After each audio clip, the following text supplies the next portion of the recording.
저희와 함께 이야기 나눠주실 분으로는요, 코리아 연구원 연구위원으로 계신 박홍서 박사님입니다. 안녕하세요. 네, 안녕하세요. 박홍서입니다. 네. 먼저 박홍서 박사님, 아마도 이제 지면을 통해가지고 그 이름 간간히 접하셨을 텐데, 프레시언과 같은 그 매체를 통해가지고요. 우리 청취자 여러분들 중에서 모르는 분들도 계시니까 자기소개를 좀 간략히 해주시죠. 예, 반갑습니다. 박홍서입니다. 지금 코리아 연구원 연구원으로 있고요. 중국 대외 관계, 미중 관계, 한반도 문제 이런 쪽으로 연구를 하고 있습니다. 그리고 이곳저곳 대학에서 강의를 하면서 이 생계를 이어가고 있는 비정규직 노동자고요.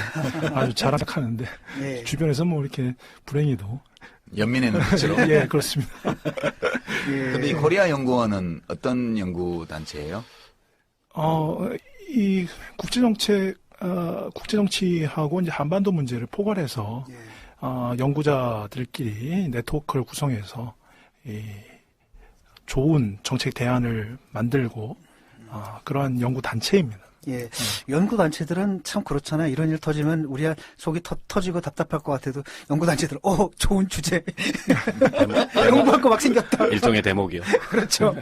그럴 것 같은데 어떻습니까? 바쁘죠? 북한이 많이 먹여 살리는 중국도 많이 먹여 살리고요. 일용할 양식을 제공해요. 네, 그렇습니다. 지금 굉장히 복잡할 것 같아요. 왜냐하면 이제 벌어지지 않았던 일들이 막 벌어지니까 연구원 내부에서도 많은 관심들을 갖고 또 바쁠 것 같은데요. 먼저 지금 북한이 진짜 4차 핵실험을 했어요. 그리고 이른바 위성을 발사했죠. 그리고 그 여파로 지금 사드 논란이 되고 있습니다. 네. 그리고 슬슬 우리가 보듯이 중국과 미국의 힘겨루기가 뭐 그전에도 있지만 상당히 이렇게 좀 첨예한 방향으로 좀 흘러가는 것 같은데요. 그 중국 관영 언론입니다. 환구시보라고 하나요? 네. 여기서 보면은 논조가 여기가 무서워요. 상당히 과격합니다. 보면은. 그래서 뭐 한반도에서 최악의 상황에 대비해야 한다는 취지의 사설들을 막 싣고 있는데 반면에 뭐 미국 측은 좀 느긋한 표정이에요. 이걸 뭐로 의미하는 겁니까? 결국 이제 북한의 관점에서 좀 생각을 해봐야 될 필요성이 있을 것 같고요. 북한, 핵실험, 로켓 발사는 북한이 다, 주체 행위자고, 북한의 의도가 뭐냐라고 했을 때는 결국 북한은 체제 생존, 정권 생존이 가장 중요한 최대 목표고요. 그러니까 여기서 중요한 두 국가가 있습니다. 미국이 있겠고요. 또 반대편에 중국이 있습니다. 미국하고의 관계가 중요한 것은 미국은 북한의 주적이라고 북한이 한국전쟁 이후에 계속 그렇게 얘기했던 것이고요. 그래서 미국한테 체제 보장을 받고 관계 정상화를 하고 수교를 하고 그러면 그것은 북한한테 최상의 시나리오일 테고요. 반면 이제 중국하고의 그런 관계에 있어서는 중국은 북한의 혈맹이고요.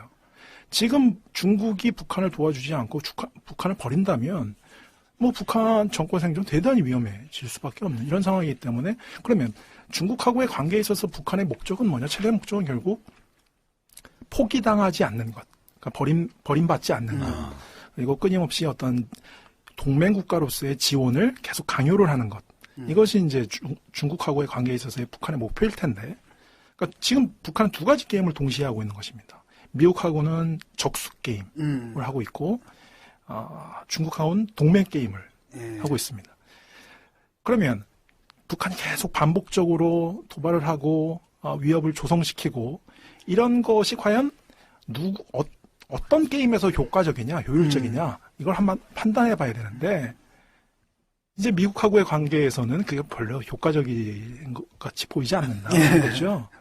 예전에는 사실 북한이 한번 이렇게 한번 치면, 도발을 하면, 미국이, 오케이, 우리 한번 협상해보자. 라고 했는데. 네, 그렇죠. 그게 한 2007년까지, 그래서 2.13 합의도 되고, 14 합의도 되고 이랬는데, 오바마 정권 들어와서는 필요 없다. 너네 이제 상대도 안 한다. 이른바 전략적 그렇죠. 인내라 그러죠. 그렇습니다. 전략적 인내죠. 의도적 무시고요. 그리고 북한이 오히려 그런 그 위협적인 행동을 하면 미국은 오히려 더 강경한 대북 강경책을 피고 있고요. 이번에 4차 핵실험도 이제 북한 쪽에서는 이건 미국의 적대시 정책 때문에 우리가 했다라고 정당화를 하는데 그럼 미국은 그거에 대해서 아는 체를 안 해. 그냥 무시를 해버리고 오히려 더 강경하게 B2 띄우고 B52 띄우고 이런 것이죠. 그럼 북한이 이걸 모르겠느냐라는 겁니다. 북한은 다 알고 있다라고 보고요. 그러니까 미국에 대해서 계속 그런 미국을 걸고 넘어지는 것은 자신들의 어떤 그런 벼랑 끝 전술을 정당화하기 위한 논리. 그래야 중국한테 버림 안 받으니까. 그런 것 같습니다. 근데 이제 그 벼랑 끝 전술이 중국하고의 관계에서 매우 효과적이라는 겁니다. 왜? 중국은 북한이 저럴 때마다 엄청나게 난처해져요. 그렇죠. 제일 난처한 국가가 중국입니다. 그렇죠. 왜냐하면 중국은 북한을 버릴 수도 없고, 왜냐하면 이 북한의 지정학적 가치가 너무 크기 때문에요. 반대로 북한을 지지할 수도 없습니다. 왜냐하면 국제사회에서 나름대로 G2로서의 저기 책임감을 가져야 되니까. 버리게 되면 결국은 적대적인 관계에 있는 국가들하고 국경을 바로 맞대야 되니까. 네. 순방치 아니죠. 순방치 아니죠. 근데 북한을 뭐 전적으로 지지한다. 북한의 도발을 지지한다 그러면 이것은 궁극적으로 미국하고 전쟁을 불사하겠다. 이런 것도 되거든요. 그러니까 중국은 되게 그 진퇴양난 딜레마에 빠질 수밖에 없고 바로 이제 북한은 이런 걸 역이용하는 것이죠. 네. 네. 한편으로는 이제 얼라이언스 게임, 이른바 동맹 게임에서는 그렇습니다. 효과가 없지만 효과가 효과가 아니죠. 어드버서리 게임이죠. 미국하고의 그런 적수 게임에서는 효과가 이제는 없지만 실질적인 효과는 없지만 중국하고의 동맹 게임에서는 여전히 강력하게 지금 이 효과가 있다. 예. 좀 전에 그 신문을 보니까 그런 얘기가 나거든요. 월스트리트 저널에 어떤 얘기가 났냐면은 작년에 미국하고 북한이 몰래 비밀 협상을 했다며요. 네. 그런데 그 결과가 이제 뭡니까 이루어지지 못했는데 그 논조가 좀 달라요. 월스트리트 저널에서는 미국이 그러니까 북한에서 요구하는 바 있죠. 왜 평화협정 맺는 문제하고 그 다음에 핵 포기 문제를 병행해서 하겠다. 이런 제안까지 내놨다라는 그 보도가 되고 있고. 북한 입장이? 네, 아니 그러니까 북한 입장을 받아들인 것처럼 이렇게 나왔고 반면에 또 그 후에 나온 보도에 따르면 미국 정부에서는 아니다. 그 모임이 있긴 있었는데 선 핵 폐기를 얘기했더니 북한에서 못 받아들인다 그래가지고 협상이 결렬된 것이다. 이렇게 얘기가 나오고 있거든요. 근데 그걸 어쨌든 간에 그때 뭐 협상이 뭔가 잘 안 되고 그게 그 후에 이제 뭐 핵이라든지 아니면 미사일 발사로 좀 이어진 것 같긴 한데 어떻게 보십니까? 북한의 의도가 뭘까요? 정말로 협상을 하겠다는 걸까요? 평화협정의 목적일까요? 아니면 저는 요즘 어떤 생각이 드냐면은 옛날은 지금 그랬던 것 같아요. 이렇게 그러니까 핵을 만들어서 이걸 무기로 삼아서 협상 무기로 삼아서 평화협정을 맺고 여기다 핵 폐기하겠다. 근데 요즘 생각은 아닌 것 같다는 생각도 들어요.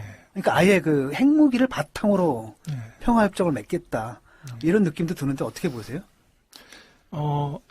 북한은 이미 이제 핵을 가졌다라고 인정을 받고 그런 상태에서 핵을 먼저 그러니까 미국 쪽에서는 너네 핵 포기하면 우리 관계 정상화하고 뭐 평화협정 체결하고 이렇게 얘기를 하는데 북한은 뭐 북한이 짱구가 아닌데 핵을 이미 가졌는데 그러니까 북한은 그럴 수 없다라는 것입니다. 이런 상태에서는 사실 미국 같은 경우는 미국의 타겟은 중국이기 때문에 그리고 북한 지역은 중국의 세력권이라고 생각하기 때문에 만약에 미국이 조금 더 영리하다면 북한을 끌어들여서 중국을 견제하는 미국도 분명히 그런 생각을 가지고 있었을 거예요. 그런데 이제 북한이 너무 이게 그 대화도 잘 안 되고 이게 자꾸만 깨지고 그러니까 오히려 이제는 북한을 명분 삼아서 아주 중국 견제에 아주 유용한 카드로 쓰고 있는 것이 아니냐. 그래서 지금 북한이 좀 미국을 도와주고 있는 것이죠. 결과적으로. 그렇죠. 근데 이 뭐 청취자들이나 국민들 입장에서 좀 상식적인 질문을 해보면 지금 조중동맹이라는 게 한미동맹만큼 오래됐지 않습니까? 근데 우리 한미동맹에서 미국과 한국과의 관계를 보면 사실상 미국의 어떤 그 승인 없이, 용인 없이 우리 정부가 특히 이런 그 동북아에서 이런 전략적인 문제에 대해서 자기결정권이 거의 없잖아요. 근데 이 조중 관계에서 그 북한은 중국의 눈치를 안 보는 것 같다, 어떤 경우에는. 이런 느낌도 들거든요. 그래서 지금 이제 국제공조가 굉장히 중요하다. 북한에 대해서 실효적 제재를 하려면. 그리고 그 키는 중국이 쥐고 있다. 이렇게 얘기를 하는데. 근데 지금까지 그 북한이 거듭된 이 핵실험 과정에서 중국이 강하게 경고도 하고 뭐 어르고 달래고 다 해봤는데도 계속 간다는 거죠. 근데 이 한미동맹과는 다르게 이 조중동맹에서 북한과 중국과의 관계는 어떤 좀 그 차이나 이런 게 있는지 과연 중국을 통해서 그런 실효적 제재나 저런 북한의 도발을 억제하는 게 가능할지 이런 궁금증이 좀 생깁니다. 북한 같은 경우 분명히 그 중국하고는 완전 비대칭적인 동맹 관계입니다. 중국은 뭐 동맹인데 동맹 강대국이고요. 북한은 동맹 약소국인데 그럼에도 불구하고 어떻게 북한이 계속해서 중국에 대해서 큰 소리 치고 그러니까요. 말도 안 듣고 왜 그러냐? 그것은 결국 그 동맹이론에도 이런 얘기가 있는데 약소국이라도 그 동맹 강대국이 느끼는 전략적 가치가 매우 큰 국가들이 있습니다. 몸값이 있다는 지정학적 거지. 가치죠. 먹을 게 있다. 지정학적 가치 특히 예. 몸값이. 중국한테는 한반도, 특히 한반도 북부 지역은 매우 지정학적으로 중요한 곳입니다.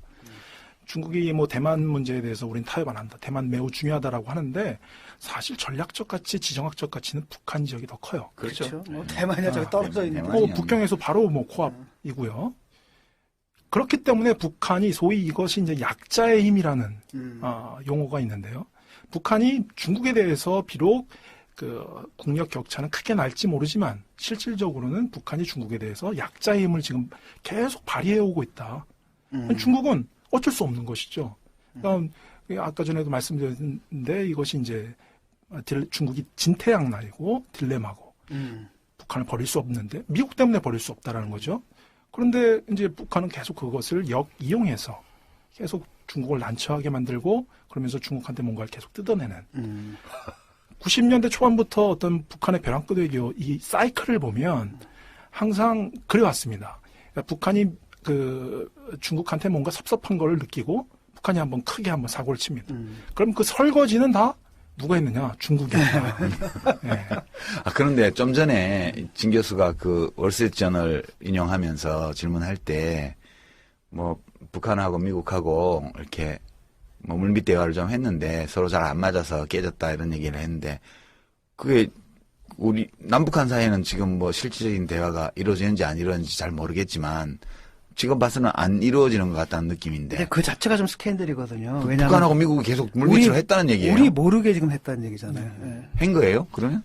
아니 그거는 제가 뭐 아니, 이렇게 할 수가 아니 없지. 뭐 이거는 팩트는 확인된 것 같은데요. 아, 그래요? 예, 아, 그래요? 미국에서 인정을 했고 다만 그 내용 면에서 보도하고 차이가 있다. 그럼 우리만 바보 아니에요, 이거? 근데 간간히 이제 그런 보도가 있었습니다. 북한 쪽에서 예전에도 이제 그런 보도가 한번 나왔죠. 북한 외교관이 미국하고 이제 회담을 하면서 우리가 너네 선봉대 쓸게. 너네 중국 견제하는데 우리가 선봉대 쓸게. 이런 보도도 있었고요. 북한이 그 사이에서 되게 영리하게 행동을 하는 거죠. 근데 이제 미국이 그걸 받으면 되는데 받으면 좋은데 워낙 불신이 강하죠. 아니면 안 그래도 뭐 안 받더라도 북한이 계속 악역을 해주고 있고요. 아주 고기 팔아먹고 나쁘지 않은 거죠. 그렇지 뭐. 자기들한테 볼 때 상황 그렇습니다. 자체가. 그렇습니다. 그렇구나. 지금 안보리 결의가 이제 곧 뭐 있을 것 같은데요. 이 지금 논의하는 걸 보게 되면 중국에서는 좀 딴 얘기를 하고 있어요. 이쪽에서 강한 제재와 더불어서 중국에서는 이제 평화협정 체결을 하기 위한 프로세스를 또 동시에 병행해야 된다. 이것이 이제 의미하는가 바는 뭐겠습니까? 지금 중국에서 그 하는 대북 제재, 참여하는 그 대북 제재라는 게 중국 측이 사실 결정적인 역할을 할 텐데 이 사람들이 그걸 제대로 할 의사가 있느냐 없느냐의 문제거든요. 저는 결론부터 말씀드리면 실질적인 제재에 중국이 동참하지는 않을 거라고 봅니다. 분명히 이번 4차 핵실험 그다음에 이 장거리 로켓 발사 이후에 중국은 계속해서 이제 외교부 쪽에서도 그렇게 나오고 관영 언론 쪽에서도 나오는 게 북한은 대가를 치러야 된다. 그리고 중국은 유엔 안보리 제재에 대해서 찬성을 하고 동의를 한다. 추가적인 제재에 대해서. 그러나 그것은 레토릭이고요. 실제적으로 어떤 북한의 생명줄 이것을 건드릴 이런 거에 대해서는 중국이 거부할 것이다. 분명히 또 왕이 외교부장이 뭐라고 하냐면 계속해서 지금 얘기하는 게 뭐냐면 제재는 목적이 아니다. 네, 제재는 목적이 아니다. 대화를 하기 위해서 그렇습니다. 제재하는 거라는 거죠. 예. 쉽게 말하면 예. 제재를 한다라는 것도 그러니까 다시 이제 육자회담이라든지 협상 테이블로 끌어내기 위한 수단이지 그 자체가 목적이 아니다 이거죠. 그렇습니다. 예. 분명히 또 세 가지 원칙을 지금 계속 얘기해주고 있거든요. 예. 한반도에서 전쟁이 일어나서도 안 되고 난이 일어나서도 안 되고 무력으로 해결돼서도 안 되고 그다음에 중국의 안보 이익을 침해해서도 안 된다. 첫 번째로 드는 전쟁이 일어나서도 안 되고 난이 일어나서도 안 된다는 것은 그것은 북한 붕괴를 우리는 절대로 반대한다. 이걸 애둘러 얘기하는 거거든요. 그러니까 현상 유지를 해야 된다는 현상 유지를 해야 거죠. 된다는 중국 얘기죠. 입장에서는. 예. 그런 상태에서 실질적인 제재, 이거에 동참할 가능성은 극히 희박하다. 이렇게 보여집니다. 예, 지금 근데 신문들의 논조가 참 무서워요. 뭐 평양까지 진군하겠다. 예컨대 뭐 북한의 김정은은 약간 평양 사수 뭐 작전을 했다. 뭐 이렇게 훈련을 했다. 이런 얘기가 있고 우리 그 신문 표제가 뭐 내륙까지 예. 뭐 침투 뭐 이렇게 나오는데. 지금 보도가 지금 막 검색을 해보니까 지금 진 교수 얘기하신 그 월스트리트 저널 보도 이게 이제 계기가 되어서 그 북한과 미국이 평화협정 문제를 논의한 것으로 지금 이제 확인이 되고 있고요. 우리 정부 쪽에서도 지금 확인을 해주고 있는데 소식통이라는 이름으로 북한이 먼저 미국의 평화협정 체결 논의를 하자고 제안을 했고 미국은 북한 핵 문제가 논의에 포함되어야 한다라는 기존 입장을 전달했지만 북한이 이것을 받아들이지 않으면서 의미 있는 논의가 진행되지 않은 것으로 안다. 이게 우리 정부가 파악하고 있는 거예요. 재밌네요, 그죠? 그런데 그건 월스트리트 저널의 내용인데 예, 보도 내용. 그러네. 예. 그러니까 그 의미하는 바 이거거든요. 쉽게 말하면 북한에서는 나는 그냥 핵을 갖고 있는 전제하에 평화협정을 맺자라고 했고 미국에서는 아니 뭐 평화협정 얘기해 줄 테니까 그래 핵 폐기 문제도 같이 얘기하자. 지금 이렇게 나온 거니까 과거에 비하면 지금 미국이 오히려 한 단계 밀려버린 논리적으로는 그러네. 그런 거죠. 근데 사실 그게 예를 들어서 94년 북미 제네바 합의, 그다음에 9.19 공동성명 2005년 이런데 사실 하고 크게 뭐 달라진 게 있을까라고 저는 그런 생각이 좀 달라진 게 들고요. 약간 있는 게 예. 갖고 있잖아요, 지금. 사실 북미 제네바 합의도 그 뒤에 이제 양국 관계 정상화까지 염두에 두고 한 거고 9.19 공동성명도 그게 2005년도죠. 2005년도에 할 때에도 뒤에 이제 부칙 비슷하게 프로토콜에 이제 별도 협상 테이블을 열어서 한국전쟁 관련 당사국들이 모여서 평화협정 체제 문제를 논의한다는 게 뒤에 또 딸려 있었잖아요. 근데 이제 과거의 트랙을 보면 투 트랙이에요. 그러니까 육자회담에서는 북핵 문제를 논의를 하고 그다음에 정전협정 체제를 평화협정 체제로 대체하는 문제는 관련 당사국들이 따로 모여서 또 논의를 하는 걸로. 거기 러시아하고 일본이 빠져야 되기 때문에. 그러니까 이 육자회담은 6개국이 하는 거고 저쪽 평화협정 문제는 4개국이 해야 되죠. 이제 우리나라하고 미국하고 북한하고 중국하고. 근데 이제 그게 진행이 안 됐잖아요, 실제로. 그리고 이제 제2차 남북 정상회담 때 대화록을 보면 거기 김양건이 뭐라고 얘기를 했냐면 기존의 핵시설, 핵계획, 핵물질 이거는 전부 다 사찰 허용하고 이제 불능화 전부 다 받아들일 수 있다. 그때가 이제 13합인가 나왔을 때예요. 육자회담에서. 그러나 이미 가지고 있는 핵 전력 그건 안 된다. 그 틀에서는.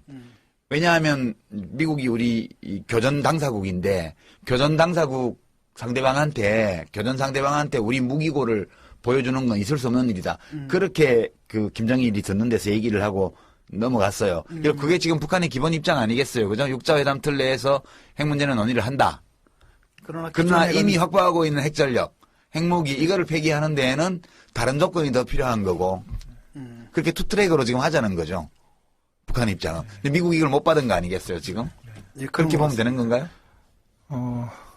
미국 여러 가지 기술적으로는 좀 차이점이 있을 건데요. 근데 미국 쪽에서는 결국 핵을 먼저 포기해라. 이것이 이제 방점이 거기 찍혀 있는 것 같고요. 북한은 아니 우리 이거 먼저 이거 포기할 수 없고 뭐 같이 가자. 아니면 이제는 뭐 헌법에 이제 핵 보유국 이것까지도 명시를 했고요. 아니면 이제 군축으로 가자, 핵 군축으로 가자 이렇게까지 나오니까요. 결국 핵 포기를 할 수 있느냐 없느냐가 결국 문제. 그렇죠. 양팔을 까고 까면. 그러니까 결국은 북한이 어떤 조건에서 기존 이제 개발한 핵무기까지 포기할 수 있다는 입장을 표명하냐. 네. 그 문제를 가지고 지금 논의를 한 것 같아요, 그죠? 근데 그 조건이 잘 안 맞은 것 같아요. 그러니까 북한 같은 경우는 이제 보니까 뭐 그런 거 아니겠습니까? 일단 평화협정을 맺자. 그래서 미국 니들이 약속 지킨 걸 좀 봐가지고 내가 봐서 그 뭐 핵무기 뭐 하나 둘씩 뭐 없애는. 근데 저는 제가 김정은이라면 핵을 포기 안 할 것 같아요. 안 할 것 같아요. 왜냐하면 북한 쪽에서는 그런 소리도 많이 나왔는데 김정일이 뭐 그런 소리도 했다라고 하는데 리비아 봐라, 이라크 봐라.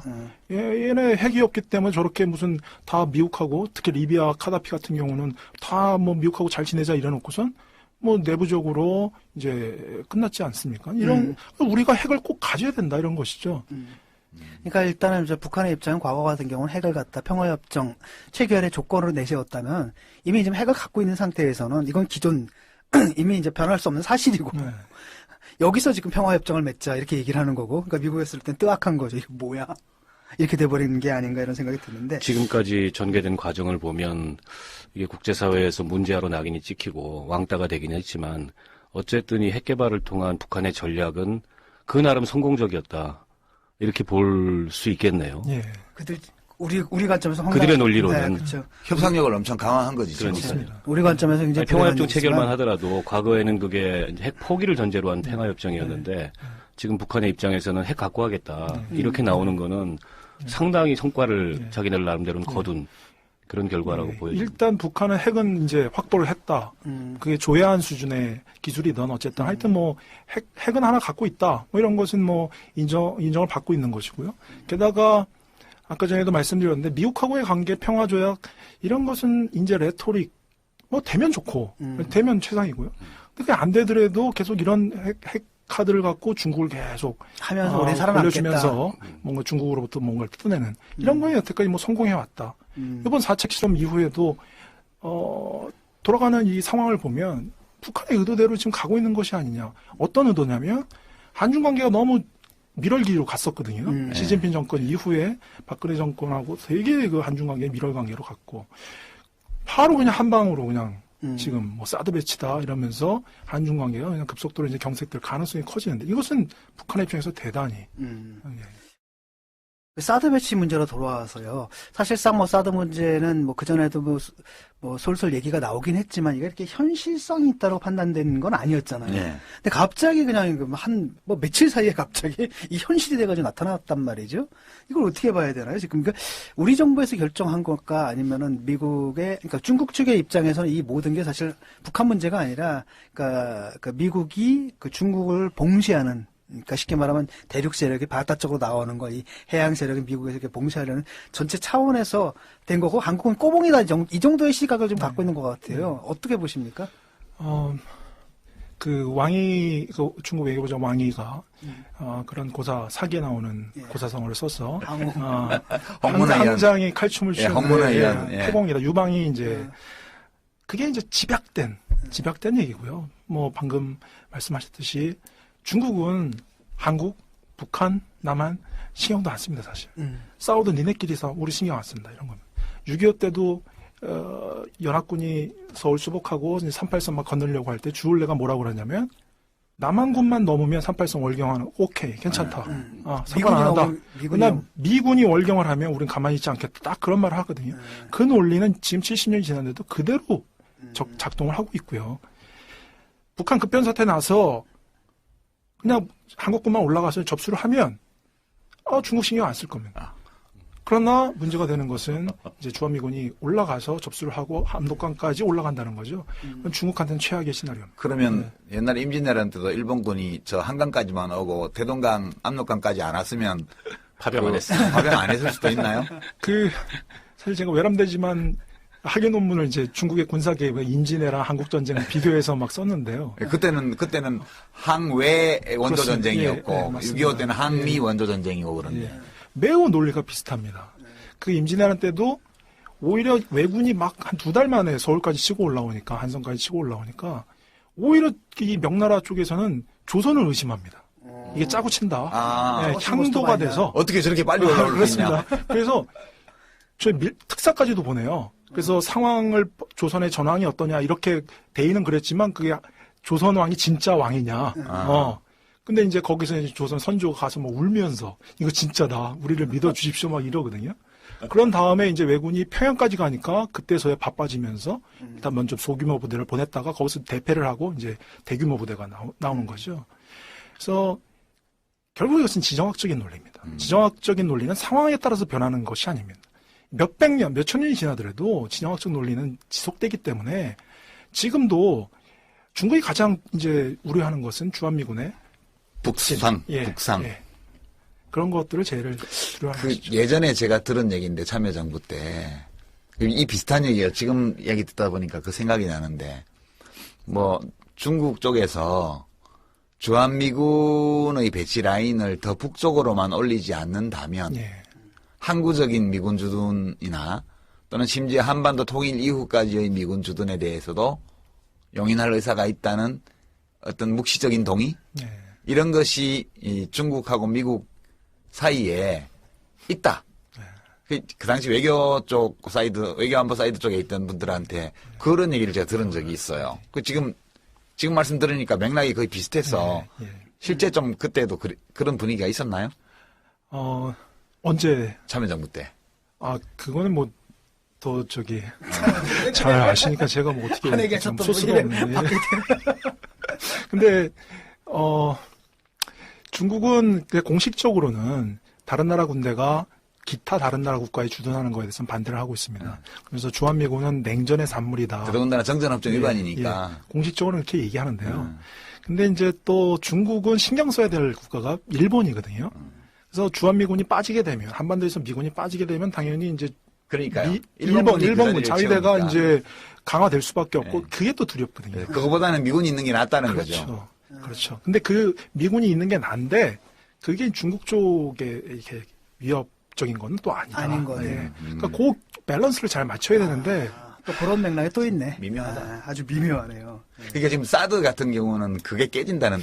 사드는 기본적으로 그건 미국이 다 운용을 하고, 네. 그러니까 레이더도 뭐 그런 보도도 나왔는데, 뭐 지금도 한국에서 뭐 중국을 바라볼 수 있는 뭐 레이더는 분명히 있는데, 그건 왜 건드리고 사드의 엑스밴드 레이더인가요? 네. 그거는 이제 미국이 완전히 관할을 해서 미국이 갖고 논다. 그래서 이게 완전 미국 무기다.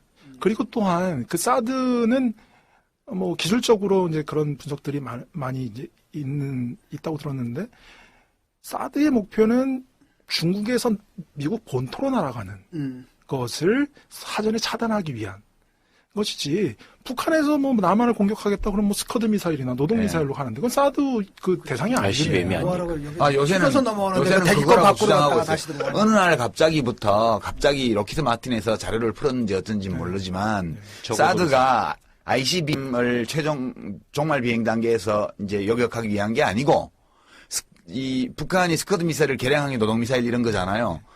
그러니까 갑자기 논조가 변한 게 그 공중파 뉴스도 다 바뀌었는데, 국방부 쪽의 보도자료도 그렇고, 이제 패트리엇 미사일이 노동 미사일을 요격 못 한다. 그래서 사드가 있어야 이제 노동 미사일을 요격할 수 있다. 이렇게 바뀌었어요. 그러면은 한 일주일 전부터 갑자기. 아니 그럼 패트리엇 미사일은 왜 배치했어? 그러니까 하나 더 가져왔잖아. 포대 하나를. 왜 갖고? 이제 낡았으니까 바꾸자. 그런 얘기도 나오잖아요. 이렇게 포를 뭐 스커드를 이렇게 위로 하늘로 쏴갖고 이렇게 떨어뜨린다. 그러니까요. 북한이 그런 사드 기술을 같은 경우에는 이제 되려면 이게 미사일이 쭉 가서 대기권 밖으로 갔다가, 그러니까 휴전선 하나 넘기 위해서 대기권 밖으로 갔다 다시 들어와야 된다는 얘기인데. 그러니까 물론 닭을 잡을 때는 닭 잡는 칼을 써야 되지만, 자들은 불합리하고 비이성적인 존재니까 닭 잡는데도 소 잡는 칼을 들고 나올 수 있다. 이런 논리죠. 네. 그게 지금 중국이 바로 그 얘기를 했던 겁니다. 중국 외교장관이 닭 잡는 칼로 소를 잡느냐. 그렇지. 우리 이해 못하겠다. 그러니까 소 잡는 칼을 들고 나왔기 때문에 소 잡으러 나온 걸로 봐야 된다. 그 얘기 아니에요, 지금. 그렇죠. 예. 그리고 지금 뭐 사드가 뭐 거의 뭐 그 한편으로 뭐냐면 이게 또 한 배치한다 뭐 실무 협상 들어갔다 뭐 이러더니 한 보름간 또 아무 얘기 없어요. 그러니까 한미 간에도 뭔가 좀 문제가 있는 것 같기도 하고, 또 한편으로는 이제 사드가 배치될 경우에 중국이 어떻게 나올 것인가에 대해서도 여러 가지 견해가 있는데, 그 중에 하나는 뭐냐면 중국에서 어떤 식으로도 보복을 할 것이다, 이런 견해가 있는가 하면, 주로 이제 보수 언론 쪽에서는 그렇게는 못할 걸, 내지 이렇게 약간 희망 섞인 이런 보도도 설마 있는데, 그렇게 하겠냐. 네. 어떻게 보십니까? 미국도 사실 중국을 눈치를 좀 봐야죠. 그래서 분명히 중국 쪽에서 직접 이제 미국 쪽으로 항의 비슷한 거를 했을 겁니다. 그래서 경고 비슷한 걸 했을 것이고, 미국도 중국이 매우 지금 필요한 상황이거든요. 미국이 아무리 무슨 뭐 헤게모니를 장악하고 있다 그래도 국제 정치를 모두 혼자 해먹을 수 없어요. 그러니까 국제 문제는 그 해결하려고 하면, 테러리즘이나 이런 거 해결하려고 하면 당연히 중국이나 러시아 같은 이런 강대국의 협조가 필요합니다. 그래서 강대국 간 협조 관계인데요. 그런 상황에서 어떤 사드를 독단적으로 미국이 배치한다 그러면 미중 관계가 상당히 또 어그러질 수가 있고요. 미국도 상당히 부담이 되는 것이고요. 중국이 미국을 소위 연맥이려면 어떤 수단을 갖고 있죠? 아니 뭐 그 정도야 자기들도 생각하지 않겠어요? 근데 사드 문제는 아니 그 전에 이거 진짜 진짜 그러니까, 평소에 궁금한 사항이라. 저는 기본적으로 지금 그 국제 정치는 위계적인 구조고요. 그 피라미드의 꼭대기는 미국이 있고, 중국은 미국하고 격차가 엄청나고, 그리고 그러나 조금씩 부상하고 있고요. 그래서 지금 중국이 쓸 카드는 별로 없고, 중국은 지금 방어적인 상태고요. 그래요? 오히려 미국이 자기의 패권을 계속 지켜야 되니까 중국이 뜨니까. 그러니까 이런 식의 저는 표현을 좀 자주 하는데 우리 뭐 조폭 영화에서 보면 이 미국은 보스입니다. 그러니까 중국은 똘망똘망하기를 잘하는 행동대장. 근데 행동대장이 자신의 세력권을 좀 넓히려고 해요. 이런 상황에서는 한편으로는 일 잘한다 그러면서 밥도 사주고 그러지만 또 다른 애들 시켜갖고 또 이렇게 견제하는 그런 것이 지금 미중 관계인 것 같고요. 그래서 중국은 이걸 압니다. 방어적인 것이고요. 그래서 뭐 경제적인 문제에서 중국은 가끔씩 이런 소리를 하죠. 우리가 너네 국채 많이 갖고 있으니까. 지금 미국 국무부 채권을 제일 많이 갖고 있는 나라가 중국인데. 그거 팔아버리면 너네, 그러면 그렇게 얘기하면 미국은 뭐라 그러냐면, 팔아봐. 팔으면 올해 국채 똥값 되겠지. 그럼 너네가 스스로만 너네 엄발의 오줌 누기야 이렇게 되는 거죠. 왜냐하면 헐값에 팔아야 되거든 중국도. 그러니까 그게 사실은 우리가 이제 G2 얘기하지만은 아직 그 미국과 중국 사이의 격차가 굉장히 크고 또 하나는 이게 사실 우리 사드 문제는 제가 작년에 중국을 한 일주일 갈 일이 있었습니다. 가서 중국 정부 관계자, 공산당 뭐 이런 사람들하고 세미나도 하고. 공산당하고 세미나 했대. 공산당하고 세미나 했단 말이야. 아니, 새누리당원도 같이 있었어요. 근데 요새 새누리당 어떻게 된 거고? 국외 공산 계열 아니야? 그게 옛날 국가보안법에. 새누리당은 굉장히 좋아하더라고요. 중국 공산당. 근데 그때 제가 느낀 게 거의 일주일 내내 시달렸어요. 이 문제에 대해서. 그러니까 한국 국회의원들이 그때 한 6, 7명 가니까 모든 그 중국 공산당 내지는 정부 관계자들이 대화의 주제가 딱 하나입니다. 사드. 어떻게 할 거냐. 예, 그때부터. 정말 저는 그때 이 정도로 중국이 민감하게 이 문제를 생각하는지 작년이었습니다. 작년 초. 작년 초면은 1년 전. 그러니까 사실 이게 굉장히 오래된 거네요. 예. 이 정도로 민감하게 생각하는 줄 몰랐어요. 그때 유승민 의원이 얘기 꺼냈을 때 그때잖아요. 예, 너무 깜짝 놀랐습니다. 근데 정말 우리가 사드 배치하게 되면은 무슨 일 내겠다. 이런 느낌마저 받고 왔거든요. 그래서 저는 중국이 어떤 식으로든지 이 문제에 대해서 보복을 할 거라고 보고요. 그걸 안 할 거라고 생각하는 게 굉장히 순진한 기대다. 그래서 이게 지금 중국의 블러핑인지 이게 정말로 중국에 그렇게 위협이 되는 건지. 그때 세력 균형 논리에 따르면 뭐 그냥 기계적으로 생각하면 작용이 있으면 반작용이 있고요. 당연히 미국이 그건 중국에 대해서 뭔가 이렇게 중국을 압박하는 거거든요. 그럼 당연히 중국도 그 상응하는 조치를 취할 수밖에 없다. 그럼 그것이 무엇이냐? 벌써 이제 보도 나오는 것은 동북 지역에 상응하는 어떤 군사적인 대비를 하겠다 이런 것도 있고요. 조금 더 나가면 그런 것도 가능하겠죠.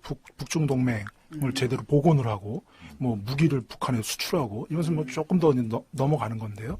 그런 측면이 분명히 세력 균형 차원에서 그건 당연히 이제 중국의 입장에선 할 수밖에 없는 그런 조처고요. 한국에 대해서는 지금 한 두 가지 시각이 좀 혼재해 있는 것 같아요. 지금 뭐 인터넷 같은 걸 보면 일반 대중들은 한국을 또 막 욕하기도 하지만 한국은 지금 어쩔 수 없이 그냥 미국에 빨려 들어간 거다.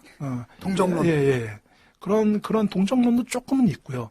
그렇지만 이것은 분명히, 그러니까 중국 시진핑 정권이 박근혜 정권에 계속 이제 어떻게 보면 추파를 던진 것은 너무 잘해줬잖아요, 그동안에. 그러니까 미국의 어떤 세력권을 잠식한다는 이런 측면에서 잘해줬거든요.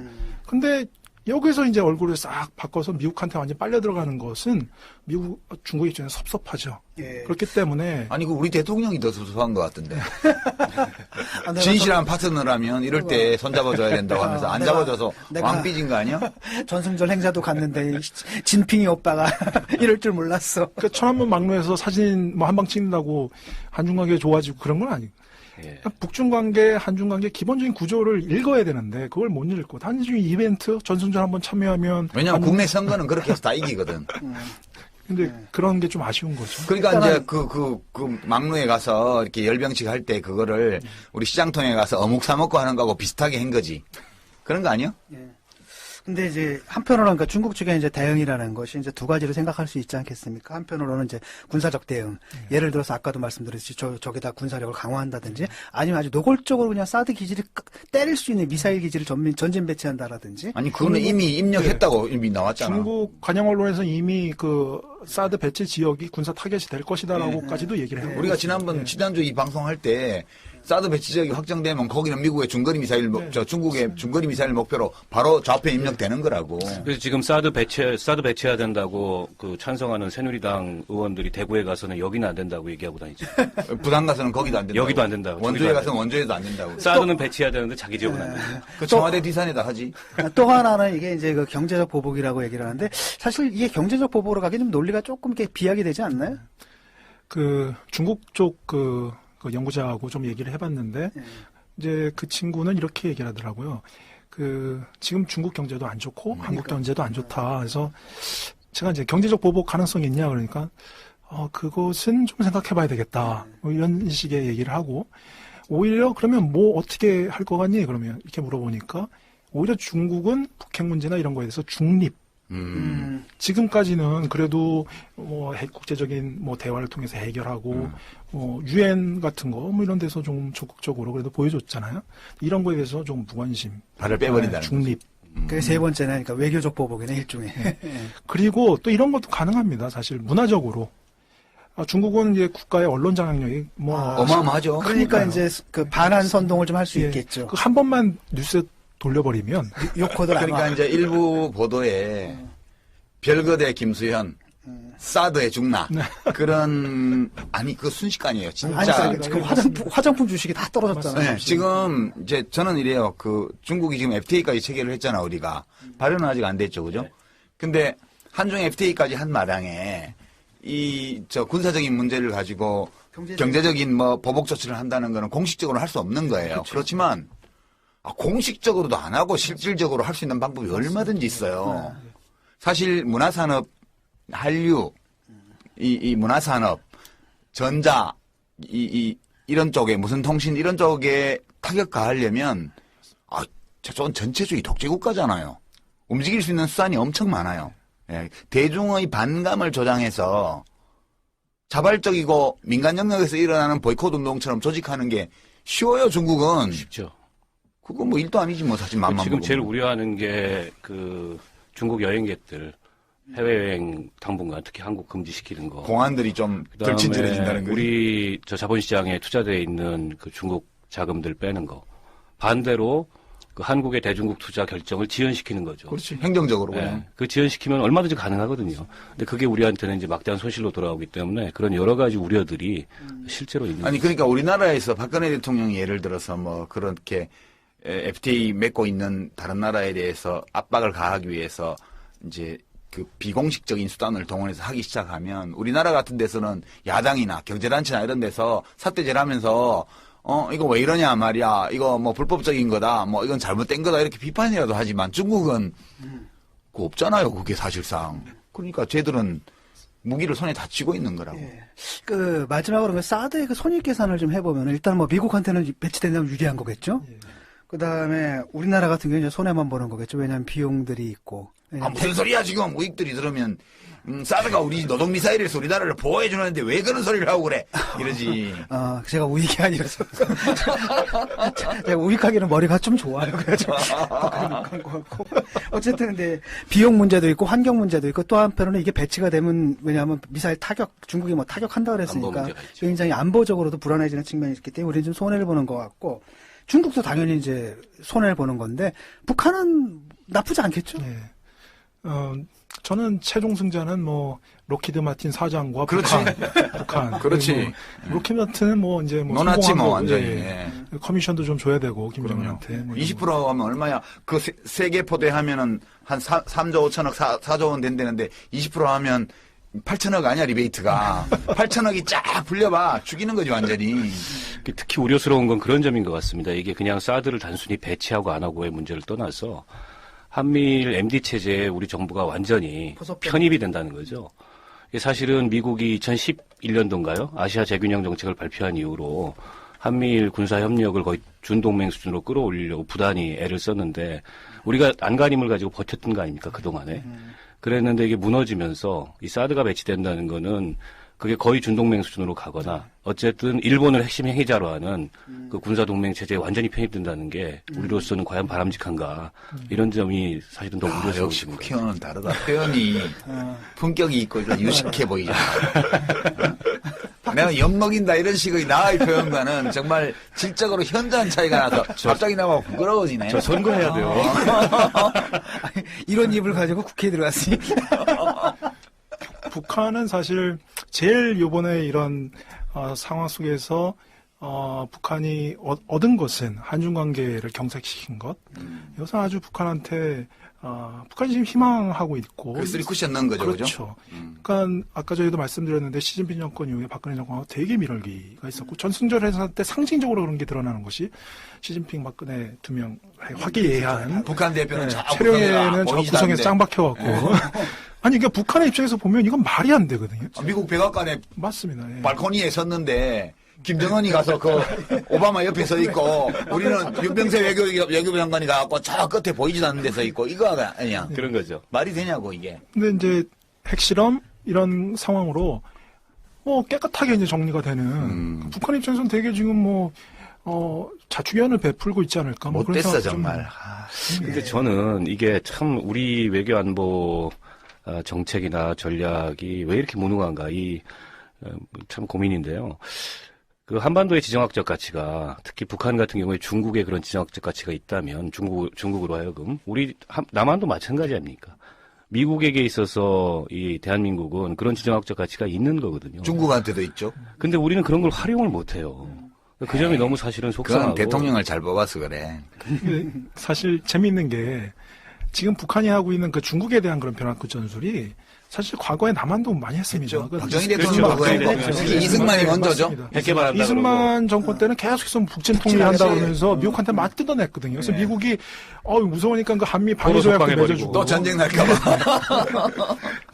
그대로 그 논리를 그대로 하는 겁니다. 이승만은 진짜 미국 행정부를 가지고 놀았어요. 그때 보면 맞습니다. 그 북한이 지금 중국을 가지고 노는 거 아니에요? 일종의. 별로 바람직해 보이진 않지. 그래서 미국은 오죽했으면 이승만 제거 계획도 막 세우고요. 저거 어떻게 사람 보내서 박정희 제거 계획을 세웠다는 말도 있었잖아요. 그때 말 안 들을 때는 핵개발 추진할 때. 그래서 사실은 11.6 사건이라는 거 배후에 미국이 있다 이런 설도 막 날도고 그랬던 것 같은데 지금 이제 결국은 좀 전에 말씀하신 것처럼 한미일 동맹이지만 까놓고 얘기하면 미일 한 동맹이잖아요. 미일 동맹의 하위 파트너. 그렇지, 하위 파트너가. 이제 미국은 회장님, 그 다음에 이제 일본은 계열사 사장님. 그렇죠. 우리는 본부장이야. 본부장. 이렇게 돼버린 거죠. 그 다음에 이제 아마 미국이 담당하던 구순사장 역할에 상당 부분은 이제 일본 자위대한테 맡길 것이고 우리가 거기 이제 편입돼 들어간다라는 이런 맥락이 있는데 어쨌든 한미일 동맹이 되면은 신냉전 상태가 좀 오는 것 같아요. 지금 보면 북한하고 중국하고 러시아가 이렇게 촥, 그다음 이쪽에서는 한미일. 이렇게 되면서 이게 과연 이제 바람직한가라는 생각도 좀 들고요. 지금 어떻게 봐야 됩니까? 그러니까 좀 전에도 이렇게 굉장히 미국과 중국의 관계가 복잡하다고 말씀하셨는데 한편으로 보면은 국제에서 협력을 하면서도 동시에 이제 냉전 상태로 가면 또 다시 이렇게 삐걱거리지 않겠어요? 그러니까 중국은 계속해서 이제 90년대 중반부터 중국은 이제 뿌지에몽이라고 해서 이제 중국어로 우리들은 동맹을 맺지 않는다. 실제적으로 북한하고 동맹 관계이긴 하지만 중국은 계속해서 미국 주도의 어떤 아시아 한미일 동맹을 냉전의 산물이고 어떤 한 국가를 타겟으로 해서 맺는 이런 동맹 체제는 이것은 아주 구시대. 진짜 중국은 동맹이 없네 생각해 보니까. 그렇습니다. 북한 빼고 나면. 그래서 이제 중국은 이제 동맹보다는 전략적 파트너십 이런 걸로 해서 훨씬 더 의무감이 떨어지는 이런 우호 관계를 맺죠. 좀 더 세련된데. 걔네들은 몇천 년 동안 해먹은 그 바다가 있어가지고. 중국적 세계 질서가 바로 이제 그런 논리거든요.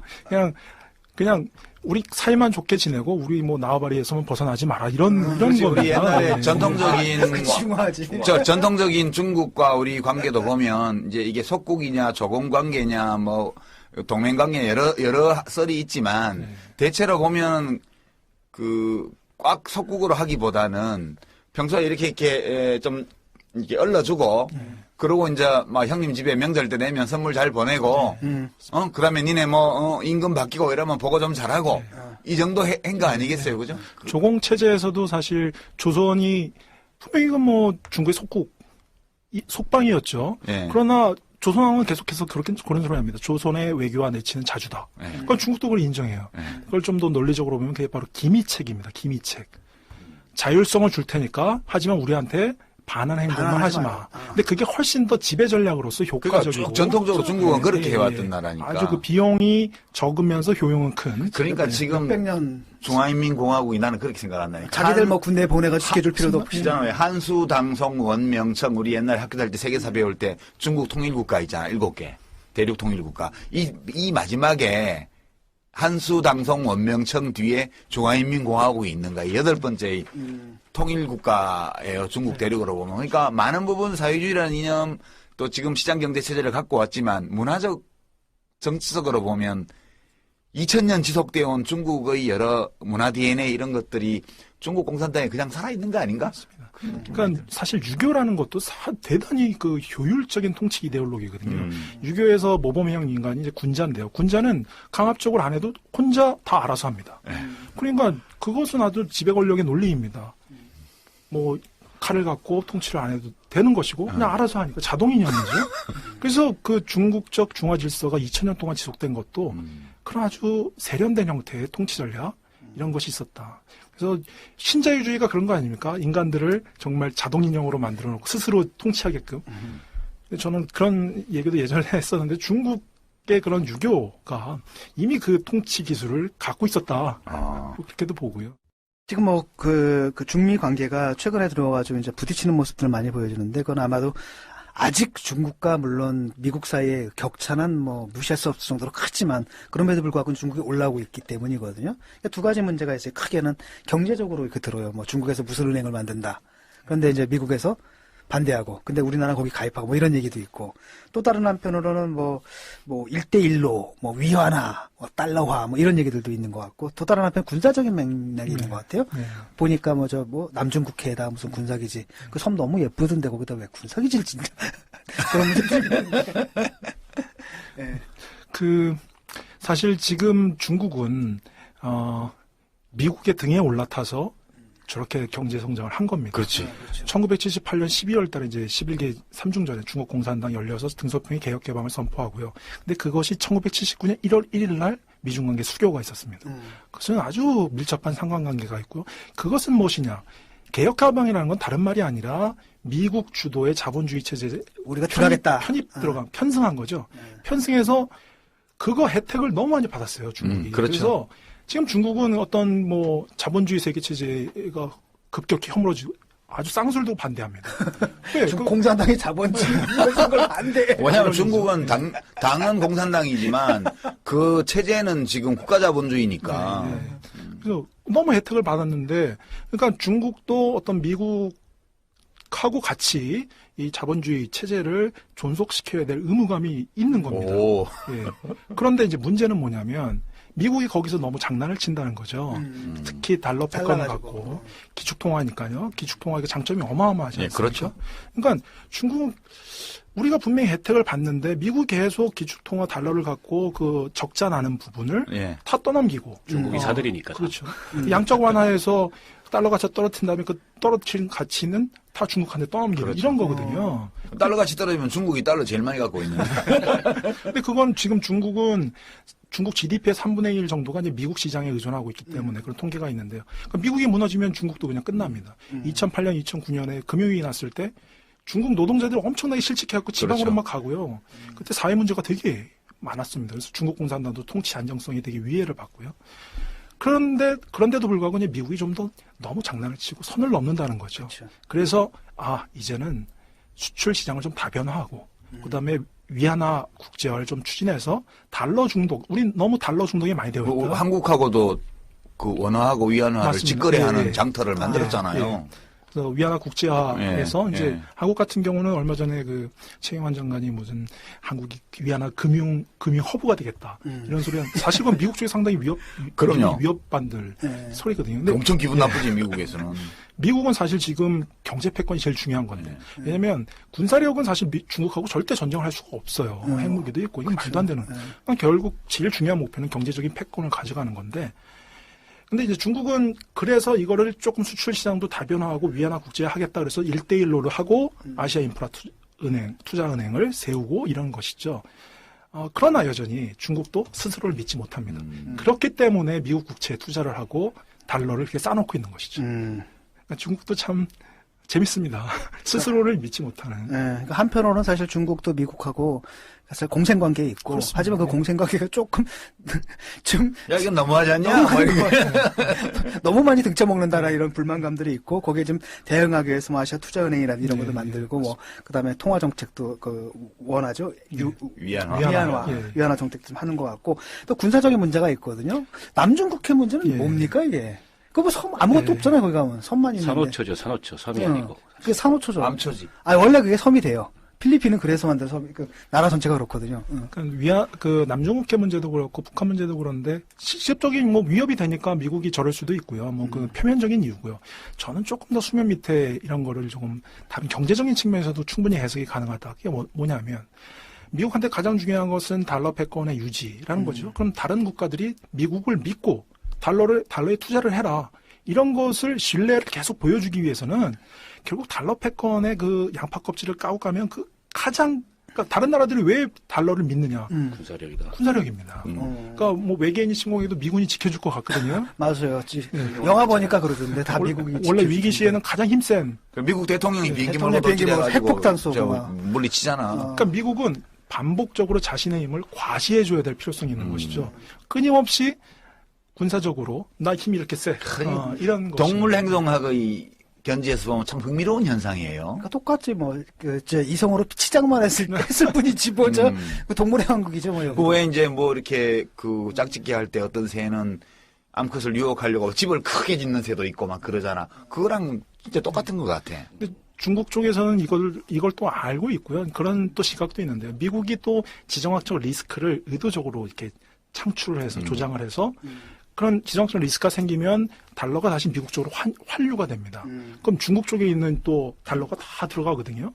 그럼 또 중국이 되게 취약해지고 미국이 이걸 금융을 무기 삼아서 아주 군사력하고 연동이 돼서 지금 조금 이게 장난치는 거 아니냐 이런 시각이 또 중국 쪽에서 있습니다. 경제적인 면에서. 근데 강대국들은 게임을 해도 참 스케일이 다르지. 스케일이 다르네. 그러니까 이게 모든 면에서 다 그런데 사실 한국은 여러 면에서 미국의 식민지와 비슷한 성격을 갖고 있는데 우선 뭐 군사적으로는 전시 작전 통제권을 미군이 가지고 있죠. 지금 무슨 뭐 명백하고요. 경제적으로도 미국에 많이 과거에는 절대적으로 의존했다가 최근 와서는 이제 중국에 더 많이 의존하는 식으로 오긴 했지만 학문적으로도 보면 되게 미국 대학에서 유학하고 온 사람들이 학위받아서 세계를 다 장악하고 있잖아요. 근데 우리가 공부할 때 그 워킹 페이퍼 같은 거 연구소에서 나오는 거 이렇게 받아보면 미국의 그 NBER 워킹 페이퍼라고 해서 유명한 거 있습니다. National Bureau of Economic Research라고.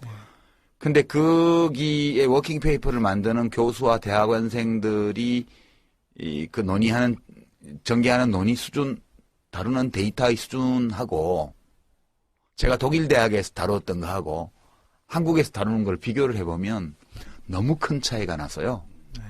야 정말 이게 그냥 대학원생 때부터 이 친구들은 예일, 프린스턴, MIT 이런 데서 이런 데이터를 다루고 지금 우리 박 박사님 말씀하신 경제만 그러겠어요?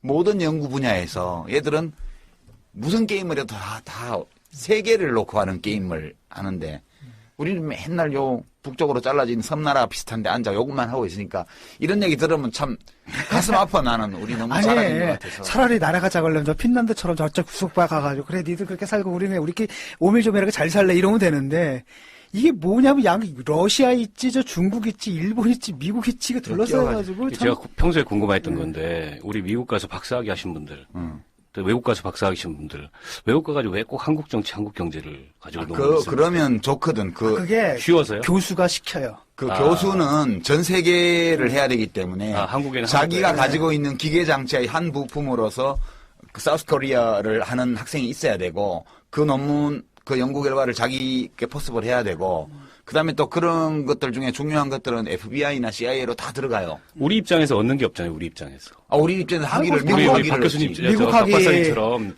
중국 정치를 공부한다. 아니 미국 학위를 받아오는 데다가 또 다른 한편으로는 뭐 방법론 가지고 배울 수는 있는데 그 참 불행한 일이죠. 기지촌이야 기지촌 우리. 왜냐면 가면은 사실은 할 수 있는 게 없어요. 학문 기지촌이야 여기. 독일에서 공부할 때 우리 지도 교수는 내가 박사 논문 그 엑스포제라고 해서 이렇게 준비한 거 가져갔더니 딱 첫 마디가 한국 주제는 안 된다고 나한테 얘기를 하더라고. 너 한국인이니까 한국 주제는 안 돼. 그렇게 시작을 해요. 진짜 다르지. 유럽하고는 미국하고. 미국은 한국 가면 잘 져요. 영국도 그렇고. 근데 사람마다 달라, 그것도. 왜냐면 그래요? 어떤 사람은 한국에서 쓴 것도 한국 문제 써. 이렇게 얘기를 하는 경우도 많고. 그래요? 대부분이 그래요. 그런 걸로 알고 있어요.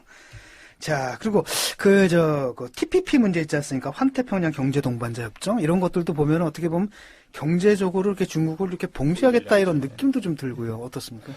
결국 1대1로 하고 TPP가 이제 경쟁 구도로 가는 것이고, 근데 물론 미국이 주도권은 장악하고 있는 것이고요.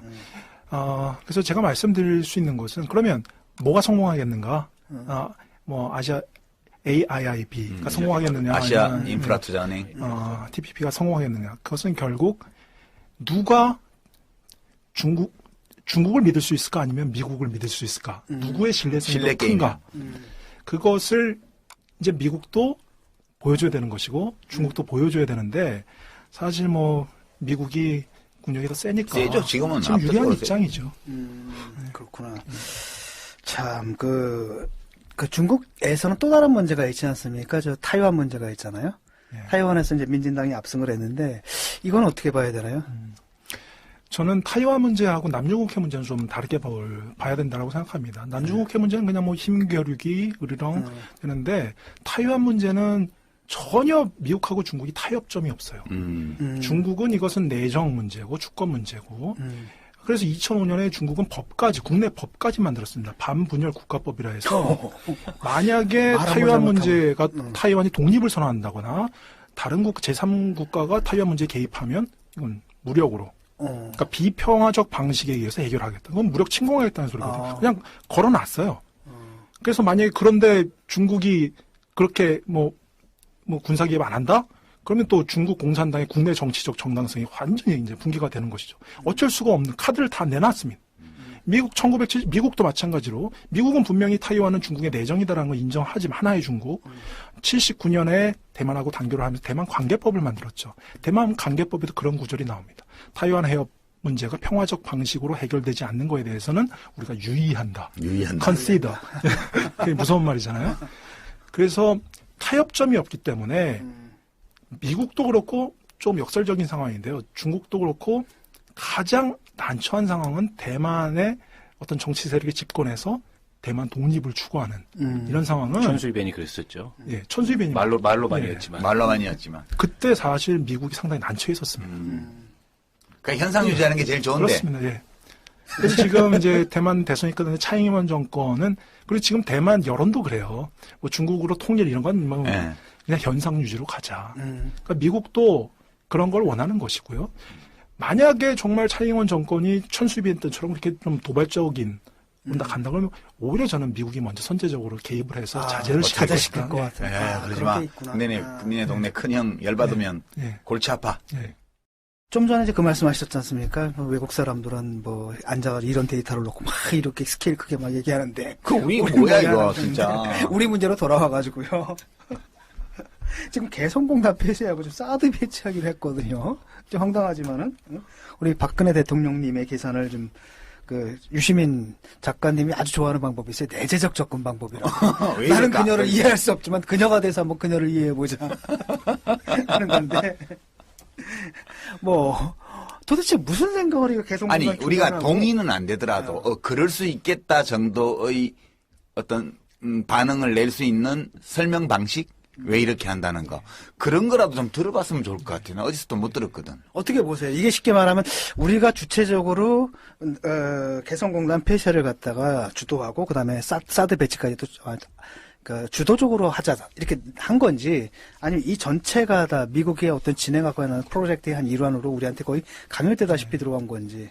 그러니까 저가 소스가 없으니까 저는 추론할 수밖에 없는 이런 상황이고요. 근데 제가 생각하기에는 이제 박근혜 정권은 북한하고 이제 대화는 못하겠다. 대화로 풀 문제도 아니고 해결이 안 된다. 그러니까 결국 전략은 북한 붕괴 그거밖에 없다. 그렇게 정한 것 같고요. 물론 그 과정에서 그런 정책 결정이 얼마나 합리적인 토의를 통해서 수립이 되었는가 이거는 한번 비판받을 수가 있겠고요. 혹시 그것이 집단 사고 예를 들어서 집단 사고라는 게 그런 거 아닙니까? 사장이 이제 직원들 밥 사겠다 그러면서 중국집 데려가서 자기 이제 주문을 나는 짜장면 다 짜장면 혹시 그런 그런 식으로 개성공단 폐쇄라든지 이런 것들이 결정된 것 아닌가 이런 거에 대해서는 우리가 한 번쯤 짚어볼 수가 있겠죠. 말이 되는 설명이네. 아니 진주만 그 공습할 때 일본이 예. 도조 히데키네가 그 당시에 나중에 도쿄 전범재판에서 진술을 보면 누가 처음 주장했는지 모른대잖아요. 그거를. 이심전심이었나 보죠. 집단적 분위기가 그냥 그렇게. 그러니까 형성이 지금 이제 예. 박 박사님 말씀하신 그거죠. 예. 근데 그런 식으로 한번 추론해 볼 수가 있겠고요. 그러면 조금 다른 문제인데 좋다. 그럼 북한 붕괴 전략? 그럼 그걸 과연 지금 스마트하게 하고 있느냐? 근데 저는 그렇게 보지 않습니다. 북한 붕괴 전략이 정말 실효성이 있으려면 중국을 계속 꼬셔야 됩니다. 중국을 계속 갖고 가야 됩니다. 중국이 북한 붕괴를 반대하는데 이런 상황에서 북한 붕괴 전략 이것은 현실 가능성도 없고요. 그런 의미에서 저는 지금 중국에 대해서 사드를 배치하겠다고 해서 중국을 완전히 소외시켰죠. 예. 이런 상황에서는 더더욱 중국은 적극적으로 나설 가능성 전혀 없습니다. 전혀 없다. 정말로 북한 붕괴 전략 그걸 정말 원한다라고 하면 중국의 양해를 받아야죠. 조금 더 통 큰 플랜을 갖고 예를 들어서 이런 거죠. 북한 급변사태 났을 때 뭐 주한미군 안 올라간다. 뭐 국군만 올라가서 접수를 하고 조금 더 크게는 통일한국 됐을 때 한반도는 중립 국가가 될 것이다. 너네한테 절대로 위협적인 국가가 되지 않을 것이다.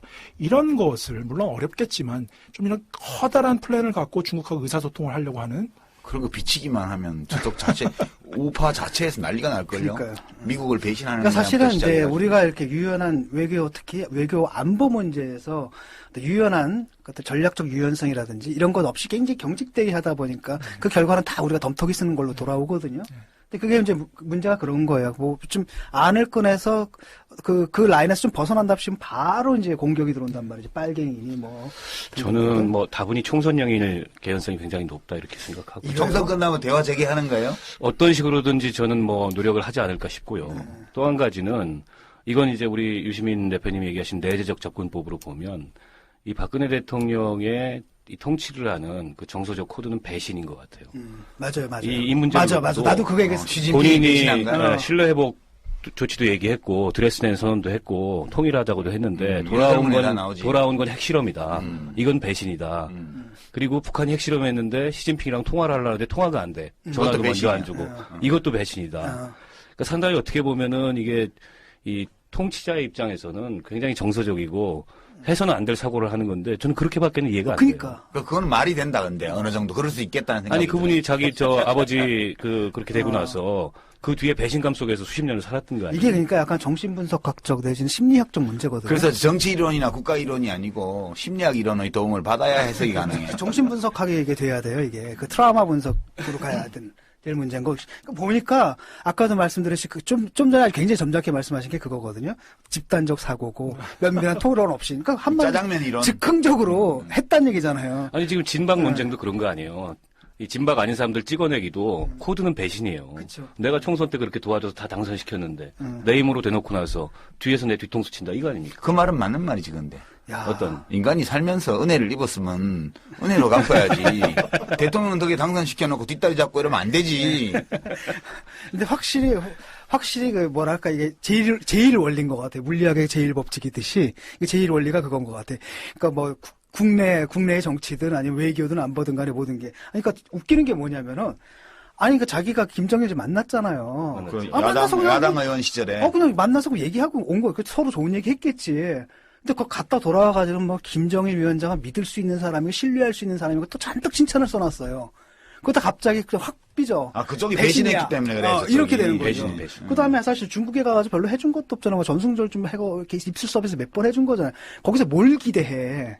근데 그게 이제 또 안 된다고 하니까 또 배신. 아니, 근데 그거는 박근혜 대통령 입장에서는 자기가 베풀었다고 생각하겠지만 중국 정부나 시진핑 입장에서 보면 중국이 베풀어 준 거예요. 그러니까 그게 뭐냐면 자기를 객관화하는 게 없다는 거예요. 내가 하는 행위가 예컨대 상대방한테는 어떻게 비칠 것인가에 대한 객관화해서 상황을 객관적으로 파악해야 되는데 주관이야. 딱 나는 쟤를 믿었어. 그다음에 내가 이만큼 해줬어. 근데 왜 안 해주는 거야? 배신. 이렇게 되는 거죠. 그러니까 굉장히 유화적인 뭐랄까 솔립시스트라 그러죠. 유화론적이야. 약간 발달 심리학의 도움을 받아야 발달 돼. 심리학. 그런 게 있죠. 장피아제에 따르면 뭐 이런 식으로.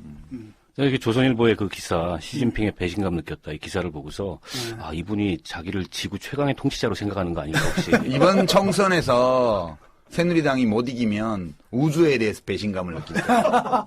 우주의 기운이 안 모여. 전 우주가 다 도와준다고 믿었는데 진짜 이 간절히 원하면 온 우주가 도와준다고 믿고 지금 했는 건데 기운이 온다. 이게 잘못되잖아. 그러면 그거는 온 우주가 나를 배신하는 거지. 우주를 응징해야 돼 그때는. 우주의 기운이 나를 배신하는 거예요, 이제.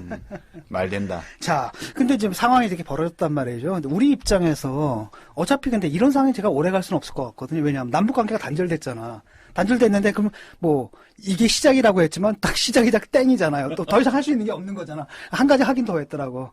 그러니까 외국에 있는 식당 가지 말라고, 북한 식당 가지 말라고. 이 체제인데.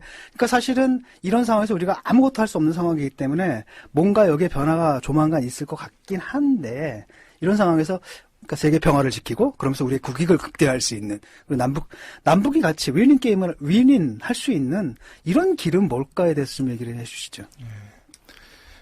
현실적으로 뭐 북한 붕괴의 이런 전략은 사실 북한이 지금 뭐 정권이 붕괴된다고 했을 때 나올 수 있는 그런 파생되는 후과들, 또 아무래도 군사적 충돌도 있을 것이고요. 그래서 많은 사람들 다칠 것이고, 이런 것은 그래서 우리 절대 막아야 되는 그런 당위성이 있는 것이고요. 그렇다면 현실적인 대안은 뭘까라고 했을 땐 저는 한반도를 둘러싸고 있는 이 동맹 체제를 조금 더 유연하게 조정하고 변화시키는 데 있어서 한국이 좀 중간자 역할을 좀 해야 된다. 그냥 무턱대고 중국, 무턱대고 미국 이게 아니라 설득을 하는 거죠. 특히 이제 그러니까 중국이 계속해서 북한 문제에 대해서 미온적인 반응을 보이는 것은 바로 그 한미일 동맹 때문에 그러거든요. 그래서 중국은 90년대 중반부터 동북아 공동 안보 체제 이런 것들을 강조하고 있습니다. 더 이상 안보라는 것이 사유자산이 아니라 모든 국가들이 구성원이 참여해서 공동안보로 가자. 이것이 이제 중국의 주장이고요. 그 맹화적인 제도가 이제 육자회담, 그렇게도 볼 수 있는데요. 한국이 이제 그런 측면에서 좀 플랜을 거대하게 세워서 중국도 끌어들이고 또 그런 측면에서 미국도 설득을 하는. 근데 이게 없었던 게 아닙니다. 사실 김대중 노무현 정권 때 그 동북아 공동체론 나왔었고요. 그다음에 일본 민주당의 하토야마 정권도 동북아 공동체 얘기를 했었고요. 그때 이제 한중일 관계 상당히 좋았습니다. 좋았죠. 그때. 예. 근데 이제 지금 이제 미국은 그것을 과연 받을 수 있겠는가? 동맹 체제는 자신의 사유재산이라고 생각하기 때문에 그래서 결국은 끊임없이 소통을 할 수밖에 없는 미국 보고도 하는 거죠. 계속 이 동맹이 강화되면 중국이 계속 한반도 문제에서 미온적인 태도를 보일 것이고 충분히 설득을 해나가는 그것이 어떤 중국과 미국 사이에 중간자로서 한국이 할 수 있는 어떤 현실적인 대안이지 않을까 이런 생각이 듭니다. 너무 고급한 대안이에요. 지금 대통령과 정부에게는 도저히 기대하기 어려운. 우리 박 박사님 말씀하신 건 구조적인 측면에서 그렇고 총선 이겨야 됩니다. 그래서 의회 결력 교체하고 정권 교체 못하면 저렇게 나갈 수가 없어요. 야, 근데 그 지금 외교 안보 라인들 보면은 우리가 이제 이른바 또라이라고 부를 만한 완전히 이렇게 극단적인 사고방식을 가진 사람들의 그 시리즈들이잖아요. 그리고 어떻게 다른 생각을 그러니까 이번에도 보면은 그 개성공단 폐쇄하는 것도 보면은 그 홍영표 장관 말 바꾸는 거 보세요. 이게 사실은 정책결정이라는 게 통일부에서 올라와서 그게 위로 가가지고 왜냐하면 통일부에서 전문적인 모든 데이터와 모든 전문적인 견해를 갖고 있을 거 아니에요. 그걸 참조해서 결정을 내리는 게 아니라 여기서 다른 의견을 가는데 위에서 내려 꽂아. 이게 지금 무슨 정책이든 다 그런데 소위 십상시 중에 몇 사람이 딱 대면 보고는 필요 없다고 그랬잖아요, 대통령이. 그런 거 꼭 해야 되냐고. 그러니까 서면 보고인데 서면 보고는 대통령한테 다이렉트로 온라인으로 하는 게 아니고 거쳐서. 예, 그 부속실을 거치니까 부속실에서 전부 다 그 채로 걸르는 거예요. 네. 그래서 너무 굵은 거 이런 거는 다 쳐내고 거기 솔솔 빠져나가는 것 중에 야들야들한 것만 골라서 올려보내니까 지금 대통령의 정무 기능 자체가 없잖아요. 지금 정무수석이 하는 일은 대통령 심기 관리하는 것밖에 없어. 뭐 서울시장이 국무회의 석상에서 대통령이 좀 듣기 싫어하는 소리를 하면 나가서 막 욕하고 야단치고 이런 게 정무수석이 하는 일이에요. 그러니까 통일부 장관은 통일정책에 대해서 요만큼의 결정권도 없고요. 외교부 장관은 한일 위안부 합의 이런 거 요만큼의 결정권도 없어요, 지금. 그러니까 국가 경영 전체가 1인화, 사유화 되어가지고 사유화가 나쁘다는 게 아니고 지금 사유화된 권력으로 운영을 하기에는 대한민국은 너무 크고 복잡한 나라가 됐고 국제정세, 우리를 둘러싼 국제정세는 너무나 또 엄중하고 또 혼란스러운 시기예요. 그러니까 사실 철인이 아닌 철인 통치? 얼마나 불행합니까? 철인이 아닌 철인 통치. 철인이 아닌데 철인 통치를 하고 있는 최악의 거야. 정치. 내가 볼 때는. 오인 통치죠. 어리석을 웃졌어가지고. 중국 공산당은 일당 독재지만 그 당 내부의 여러 합리적인 의사결정 구조는 살아있어요. 최소한. 그렇죠. 근데 우리는 지금 국가 시스템 전체는 그렇게 중지를 모을 수 있는 구조를 상권분립부터 해서 다 가지고 있는데 이게 다 마비되고 자연인 박근혜만 딱 있는 거야, 거기에. 그러니까 이게 솔립시스트, 이런 거죠. 유화론자. 그 넘버 3라는 영화에서 나왔던 것처럼 내가 배신이라면 배신이야. 그렇지. 대통령이 배신이라면 배신인 거예요. 그러니까 확실히 그 홍영표 장관이 처음에 뭐 흘러간 증거 있다. 근데 며칠 후에 증거 없다. 근데 또 다시 있다. 대통령이 있다고 그랬잖아. 이게 완전 그 분열증 상태잖아요, 지금. 이거 쉽게 말하면은 이런 게 그 통일부만 있는 게 아니라 모든 부처가 다 그래요, 그럴 지금. 거라는 거죠, 지금. 이게 문제라는 지난주에 이틀 동안 대정부 질의했는데요. 대정부 질의하는 내내 야당 의원들이 이 개성공단에 우리가 기업들이 지불한 임금이 미사일 핵개발 자금으로 들어갔다는 증거를 얘기해봐라. 근데 황교안 총리의 얘기를 한마디로 요약하면 그냥 믿어랍니다. 네, 있다. 믿어라. 믿습니까? 그거밖에는 없어요. 그 이외에 어떤 합리적 설명이 안 됩니다. 이거 교회 부흥회 하는 것도 아니고. 우리 박원수 박사님 가시기 전에 제가 궁금해하는 평소에 그런 것 중에 하나인데 우리나라가 보면 이제 유럽에도 이렇게 강대국사에 낀 나라들이 종종 있어요. 폴란드 같은 나라 대표적이고 그러는데 우리나라 지난 한 100년 전으로 돌아가 보면 큰 나라들끼리 우리나라 주변에서 전쟁을 많이 쳤어요. 청일 전쟁도 있었고요. 러일 전쟁도 있었고요. 그렇잖아요.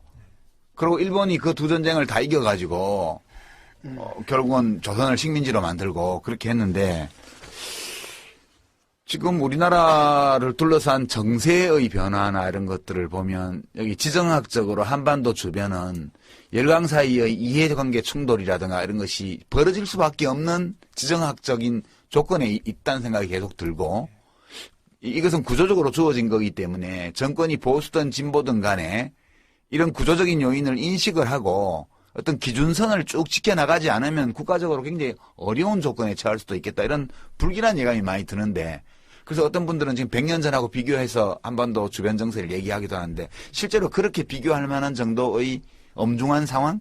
이런 면이 좀 있어요? 어떠세요, 보시기에? 전쟁 가능성은 저는 강대국 간의 이제 전쟁은 이제 불가능하다 이렇게 보여지고요. 그런데 그런 거는 가능합니다. 그 전쟁, 분쟁을 한반도 내부화시키는 그 너네들끼리 싸워라. 어차피 우리는 그 한반도에서 우리 이권만 지키겠다. 뭐 중국은 북쪽, 미국은 남쪽. 그것이 사실 해방정국 때 미소공동위원회가 결렬된 아주 그냥 극적인 이유, 핵심적인 이유 아니겠습니까? 무슨 뭐 회의를 2년 동안 계속했는데 안 된 건 결국 미국하고 소련이 서로 양보 안 하니까 통일한국 되면은 그것이 친소국가 될까 아니면 친미국가 될까 이거 양보를 못 해갖고 그런 거거든요. 사실 비극인 거는 지금 육자회담도 문제를 근본적으로 해결할 수 있겠는가? 강대국들의 특히 지금 미국하고 중국 간의 그런 이해관계가 세력권이 서로 먹겠다고 하는 이런 상황에서 그래서 강대국들은 오히려 그냥 딱 나눠서 디바이드 앤 룰, 분할 지배 이것이 그냥 속편한 것 같고요. 현상 유지. 여기서 한반도 국가가 조금 더 자기 목소리를 내려면 결국 뭐 남북한 관계가 개선돼야 되겠죠. 그렇죠. 그거밖에 없네. 그래서 저는 뭐 이렇게 똘똘 뭉친다 이런 소리, 이제 국가 중심적인 이런 시각은 별로 그것도 좀 반성을 하는 제가 스타일이라서요. 하지만 강대국 관계에 있어서는 한반도 국가, 남북한이겠죠, 지금은. 조금 더 협조를 하고 남북한 관계를 개선했을 때 비로소 조금 뭐 중립화를 하던 뭘 하던 말빨이 쓴다. 이렇게 좀 정리할 사실 뭐 미국이든 중국이든 일본이든 간에 그냥 지금 분단된 상태가 자기들로서는 가장 최선의 상태죠. 이용하기도 참 좋고. 그렇다면 이 상황을 갖다 깰 수 있는 이해관계가 다른 건 사실 남한과 북한인데 남한과 북한마저 이렇게 강대국들의 놀이에 놀아나면서 서로 이제 손해를 보고 있는 이런 상황, 안타까운 상황이 아닌가 싶습니다. 예, 오늘 박공서 박사님 코리아 연구원의 연구위원으로 계신 박공서 꼭 박사님 하시고 싶었는데 못하신 말씀 혹시 있으시면 우리 뭐, 이 문제 오늘 주제 관련해서 하고 마무리하죠. 예, 뭐 좀 전에도 좀 말씀드렸는데 이런 북핵 문제나 이런 문제 언론이나 많은 분들이 말씀하실 때 항상 보면 국가 중심적인 시각을 갖고 항상 재단을 하고 그래서 그런데 사실 북한도 마찬가지고 북한 주민도 마찬가지고 남한 주민도 마찬가지고 핵 뭐 사드 이게 과연 생계에 무슨 도움이 되느냐는 거죠. 이건 주민의 생계에는 전혀 보탬이 안 되고 정권의 싸움, 권력의 싸움 이런 건데 이런 문제로 자꾸만 휘둘리고 동원당하고 이런 모습들이 과연 정당한가 이런 반성도 많이 들고요. 그래서 우리가 이런 지점에서도 충분히 비판을 좀 해야 되겠다. 좀 선을 긋고 그런 생각이 좀 듭니다. 네, 국가주의 뭐 내지는 뭐 민족주의 틀을 넘어서 그러니까 민중주의죠 그냥 남북한의 인민들, 남북한의 백성들, 국민들, 국민이니까 벌써 국가주의네. 그렇죠. 남북한 사람들이 이게 중심 모든 사고의 판단의 가치 판단의 기준이 되지 않는가 이런 말씀이셨습니다. 상황에 따라서 변하는 것이 아닙니다. 몇백 년, 몇천 년이 지나더라도 진영학적 논리는 지속되기 때문에 지금도 중국이 가장 이제 우려하는 것은 주한미군의 북상, 예, 북상. 예. 그런 것들을 제일 우려하는 것이죠. 예전에 제가 들은 얘기인데 참여정부 때 이 비슷한 얘기예요. 지금 얘기 듣다 보니까 그 생각이 나는데 뭐 중국 쪽에서 주한미군의 배치 라인을 더 북쪽으로만 올리지 않는다면 예. 항구적인 미군 주둔이나 또는 심지어 한반도 통일 이후까지의 미군 주둔에 대해서도 용인할 의사가 있다는 어떤 묵시적인 동의? 예. 이런 것이 이 중국하고 미국 사이에 있다. 그 당시 외교 쪽 사이드, 외교안보 사이드 쪽에 있던 분들한테 그런 얘기를 제가 들은 적이 있어요. 그 지금 말씀 들으니까 맥락이 거의 비슷해서 예. 실제 좀 그때도 그런 분위기가 있었나요? 언제? 참여정부 때. 그거는 뭐, 잘 아시니까 제가 뭐 어떻게 좀 쏠 수가 없는데. 근데, 중국은 공식적으로는 다른 나라 군대가 기타 다른 나라 국가에 주둔하는 거에 대해서는 반대를 하고 있습니다. 그래서 주한미군은 냉전의 산물이다. 더더군다나 정전협정 위반이니까. 예, 공식적으로는 그렇게 얘기하는데요. 근데 이제 또 중국은 신경 써야 될 국가가 일본이거든요. 그래서 주한미군이 빠지게 되면, 한반도에서 미군이 빠지게 되면 당연히 이제 그러니까요. 일본군 자위대가 채우니까. 이제 강화될 수밖에 없고, 네. 그게 또 두렵거든요. 그거보다는 미군이 있는 게 낫다는 거죠. 그렇죠. 그렇죠. 근데 그 미군이 있는 게 난데, 그게 중국 쪽에 이렇게 위협적인 건 또 아니다. 아닌 거예요. 네. 그러니까 그 밸런스를 잘 맞춰야 되는데, 또 그런 맥락이 또 있네. 미묘하다. 아주 미묘하네요. 그러니까 지금 사드 같은 경우는 그게 깨진다는. 사드는 기본적으로 그건 미국이 다 운용을 하고, 네. 그러니까 레이더도 뭐 그런 보도도 나왔는데, 뭐 지금도 한국에서 뭐 중국을 바라볼 수 있는 뭐 레이더는 분명히 있는데, 그건 왜 건드리고 사드의 엑스밴드 레이더인가요? 네. 그거는 이제 미국이 완전히 관할을 해서 미국이 갖고 논다. 그래서 이거 완전 미국 무기다. 그리고 또한 그 사드는 뭐 기술적으로 이제 그런 분석들이 많이 이제 있다고 들었는데, 사드의 목표는 중국에서 미국 본토로 날아가는 것을 사전에 차단하기 위한 것이지, 북한에서 뭐 남한을 공격하겠다 그러면 뭐 스커드 미사일이나 노동 미사일로 가는데, 그건 사드 그 대상이 ICBM 이 아니거든요. 요새는 넘어오는데 그거라고 밖으로 주장하고 갔다가 있어요. 다시 들어오고. 어느 날 갑자기 로키드 마틴에서 자료를 풀었는지 어쩐지 모르지만 사드가 ICBM을 최종 종말 비행 단계에서 이제 요격하기 위한 게 아니고, 이 북한이 스커드 미사일을 개량한 게 노동 미사일 이런 거잖아요. 그러니까 갑자기 논조가 변한 게 그 공중파 뉴스도 다 바뀌었는데, 국방부 쪽의 보도 자료도 그렇고, 이제 패트리엇 미사일이 노동 미사일을 요격 못 한다. 그래서 사드가 있어야 이제 노동 미사일을 요격할 수 있다. 이렇게 바뀌었어요. 그러면은 한 일주일 전부터 갑자기. 아니 그럼 패트리엇 미사일은 왜 배치했어? 그러니까 하나 더 가져왔잖아. 포대 하나를. 왜 갖고? 이제 낡았으니까 바꾸자. 그런 얘기도 나오잖아요. 이렇게 포를 뭐 스커드를 이렇게 위로 하늘로 쏴갖고 이렇게 떨어뜨린다. 그러니까요. 북한이 그런 사드 기술을 같은 경우에는 이제 되려면 미사일이 쭉 가서 대기권 밖으로 갔다가 휴전선 하나 넘기 위해서 대기권 밖으로 갔다 다시 들어와야 된다는 얘기인데. 그러니까 물론 닭을 잡을 때는 닭 잡는 칼을 써야 되지만, 자들은 불합리하고 비이성적인 존재니까 닭 잡는데도 소 잡는 칼을 들고 나올 수 있다. 이런 논리죠. 네. 그게 지금 중국이 바로 그 얘기를 했던 겁니다. 중국 외교장관이 닭 잡는 칼로 소를 잡느냐. 그렇지. 우리 이해 못하겠다. 그러니까 소 잡는 칼을 들고 나왔기 칼로, 때문에 소 잡으러 나온 걸로 봐야 된다. 그 얘기 아니에요, 지금. 그렇죠. 예. 그리고 지금 뭐 사드가 뭐 거의 뭐 그 한편으로 뭐냐면 이게 또 한 배치한다, 뭐 실무 협상 들어갔다, 뭐 이러더니 한 보름간 또 아무 얘기 없어요. 그러니까 한미 간에도 뭔가 좀 문제가 있는 것 같기도 하고 또 한편으로는 이제 사드가 배치될 경우에 중국이 어떻게 나올 것인가에 대해서도 여러 가지 견해가 있는데 그 중에 하나는 뭐냐면 중국에서 어떤 식으로도 보복을 할 것이다 이런 견해가 있는가 하면 주로 이제 보수 언론 쪽에서는 그렇게는 못할 걸 내지 이렇게 약간 희망 섞인 이런 보도도 설마 있는데, 그렇게 하겠냐? 네. 어떻게 보십니까? 미국도 사실 중국을 눈치를 좀 봐야죠. 그래서 분명히 중국 쪽에서 직접 이제 미국 쪽으로 항의 비슷한 거를 했을 겁니다. 그래서 경고 비슷한 걸 했을 것이고 미국도 중국이 매우 지금 필요한 상황이거든요. 미국이 아무리 무슨 뭐 헤게모니를 장악하고 있다 그래도 국제 정치를 모두 혼자 해먹을 수 없어요. 그러니까 국제 문제는 그 해결하려고 하면 테러리즘이나 이런 거 해결하려고 하면 당연히 중국이나 러시아 같은 이런 강대국의 협조가 필요합니다. 그래서 강대국 간 협조 관계인데요. 그런 상황에서 어떤 사드를 독단적으로 미국이 배치한다 그러면 미중 관계가 상당히 또 어그러질 수가 있고요. 미국도 상당히 부담이 되는 것이고요. 중국이 미국을 소위 연맥이려면 어떤 수단을 갖고 있죠? 아니 뭐 그 정도야 자기들도 생각하지 않겠어요? 근데 사드 문제는 아니 그 전에 이거 진짜 아니 진짜 그러니까, 평소에 궁금한 사항이라. 저는 기본적으로 지금 그 국제 정치는 위계적인 구조고요. 그 피라미드의 꼭대기는 미국이 있고 중국은 미국하고 격차가 엄청나고 그리고 그러나 조금씩 부상하고 있고요.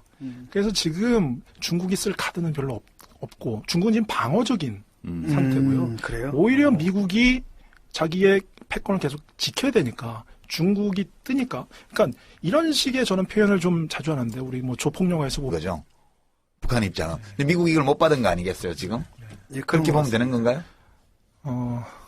미국 그 여러 가지 기술적으로는 좀 차이점이 있을 건데요.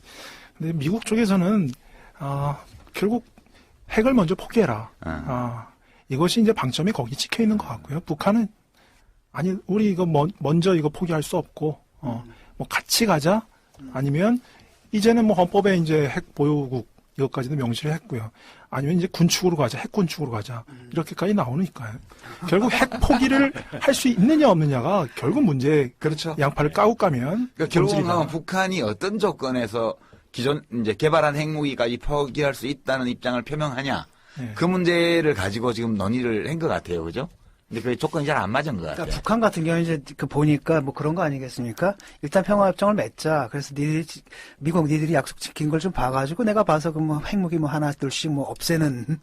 근데 저는 제가 김정은이라면 핵을 포기 안 할 것 같아요. 안 할 것 같아요. 왜냐하면 아예. 북한 쪽에서는 그런 소리도 많이 나왔는데 김정일이 뭐 그런 소리도 했다라고 하는데 리비아 봐라, 이라크 봐라.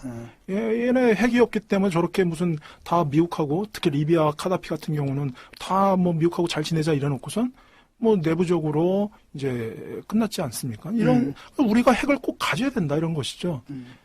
그러니까 일단은 이제 북한의 입장은 과거 같은 경우는 핵을 갖다 평화협정 체결의 조건으로 내세웠다면 이미 지금 핵을 갖고 있는 상태에서는 이건 기존 이미 이제 변할 수 없는 사실이고. 네. 여기서 지금 평화협정을 맺자 이렇게 얘기를 하는 거고 그러니까 미국에서 땐 뜨악한 거죠. 이게 뭐야 이렇게 돼버리는 게 아닌가 이런 생각이 드는데 지금까지 전개된 과정을 보면 이게 국제사회에서 문제아로 낙인이 찍히고 왕따가 되긴 했지만 어쨌든 이 핵개발을 통한 북한의 전략은 그 나름 성공적이었다 이렇게 볼 수 있겠네요. 예. 우리 관점에서 그들의 논리로는. 네, 그렇죠. 협상력을 엄청 강화한 거지. 지금. 그러니까요. 우리 관점에서 굉장히 평화협정 불안한 체결만 일이지만 하더라도 과거에는 그게 핵 포기를 전제로 한 평화협정이었는데 지금 북한의 입장에서는 핵 갖고 하겠다 이렇게 나오는 거는 상당히 성과를 자기들 나름대로는 거둔 그런 결과라고 보여집니다. 일단 북한은 핵은 이제 확보를 했다. 그게 조회한 수준의 기술이든 어쨌든 하여튼 뭐 핵은 하나 갖고 있다. 뭐 이런 것은 뭐 인정을 받고 있는 것이고요. 게다가 아까 전에도 말씀드렸는데 미국하고의 관계 평화조약 이런 것은 이제 레토릭 뭐 되면 좋고 되면 최상이고요. 근데 그게 안 되더라도 계속 이런 핵 카드를 갖고 중국을 계속 하면서 우리 살아남겠다. 올려주면서 뭔가 중국으로부터 뭔가를 뜯어내는 이런 거에 여태까지 뭐 성공해왔다. 이번 4차 실험 이후에도 돌아가는 이 상황을 보면 북한의 의도대로 지금 가고 있는 것이 아니냐. 어떤 의도냐면 한중 관계가 너무 밀월기로 갔었거든요. 시진핑 정권 이후에 박근혜 정권하고 되게 그 한중 관계 밀월 관계로 갔고 바로 그냥 한 방으로 그냥 지금 뭐 사드 배치다 이러면서 한중 관계가 그냥 급속도로 이제 경색될 가능성이 커지는데 이것은 북한 입장에서 대단히 예. 사드 배치 문제로 돌아와서요. 사실상 뭐 사드 문제는 뭐 그전에도 뭐 솔솔 얘기가 나오긴 했지만 이게 이렇게 현실성이 있다고 판단된 건 아니었잖아요. 네. 근데 갑자기 그냥 뭐 며칠 사이에 갑자기 이 현실이 돼가지고 나타났단 말이죠. 이걸 어떻게 봐야 되나요? 지금 우리 정부에서 결정한 걸까 아니면은 그러니까 중국 측의 입장에서는 이 모든 게 사실 북한 문제가 아니라 그러니까 미국이 그 중국을 봉쇄하는 그러니까 쉽게 말하면 대륙 세력이 바다 쪽으로 나오는 거, 이 해양 세력이 미국에서 이렇게 봉쇄하려는 전체 차원에서 된 거고, 한국은 꼬봉이다 이 정도의 시각을 좀 갖고 있는 것 같아요. 어떻게 보십니까? 그 중국 외교부장 왕이가 그런 사기에 나오는 고사성어를 써서 한 장이 칼춤을 추는 태공이다 유방이 이제 그게 이제 집약된 얘기고요. 뭐 방금 말씀하셨듯이. 중국은 한국, 북한, 남한 신경도 안 씁니다, 사실. 싸워도 니네끼리 싸워, 우리 신경 안 쓴다, 이런 겁니다. 6.25 때도, 연합군이 서울 수복하고 38선 막 건너려고 할 때 주울레가 뭐라고 그러냐면, 남한군만 넘으면 38선 월경하는, 오케이, 괜찮다. 상관 안 한다. 그러나 미군이 월경을 하면 우린 가만히 있지 않겠다. 딱 그런 말을 하거든요. 그 논리는 지금 70년이 지났는데도 그대로 작동을 하고 있고요. 북한 급변사태 나서, 그냥 한국군만 올라가서 접수를 하면 중국 신경 안 쓸 겁니다.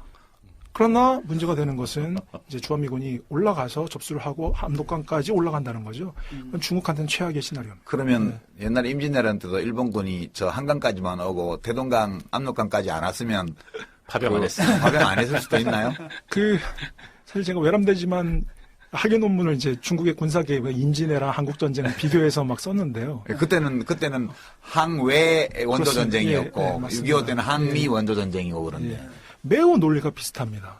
그 임진왜란 때도 오히려 왜군이 막 한 2달 만에 서울까지 치고 올라오니까 한성까지 치고 올라오니까 오히려 이 명나라 쪽에서는 조선을 의심합니다.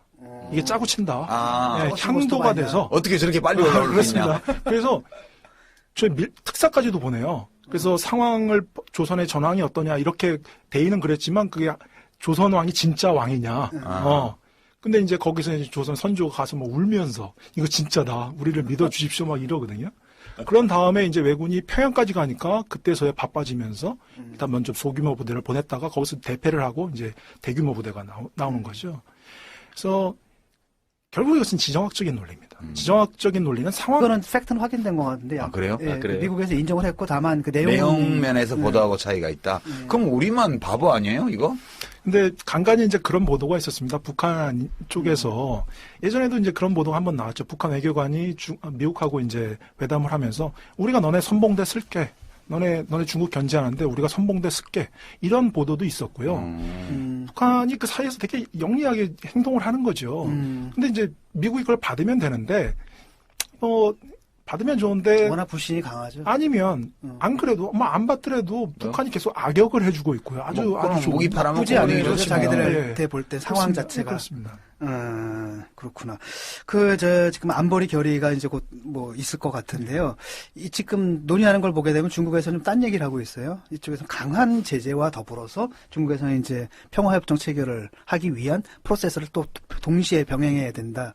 이것이 이제 의미하는가 바는 뭐겠습니까? 지금 중국에서 하는 대북 제재, 참여하는 그 대북 제재라는 게 중국 측이 사실 결정적인 역할을 할 텐데 이 사람들이 그걸 제대로 할 의사가 있느냐 없느냐의 문제거든요. 저는 결론부터 말씀드리면 실질적인 제재에 중국이 동참하지는 않을 거라고 봅니다.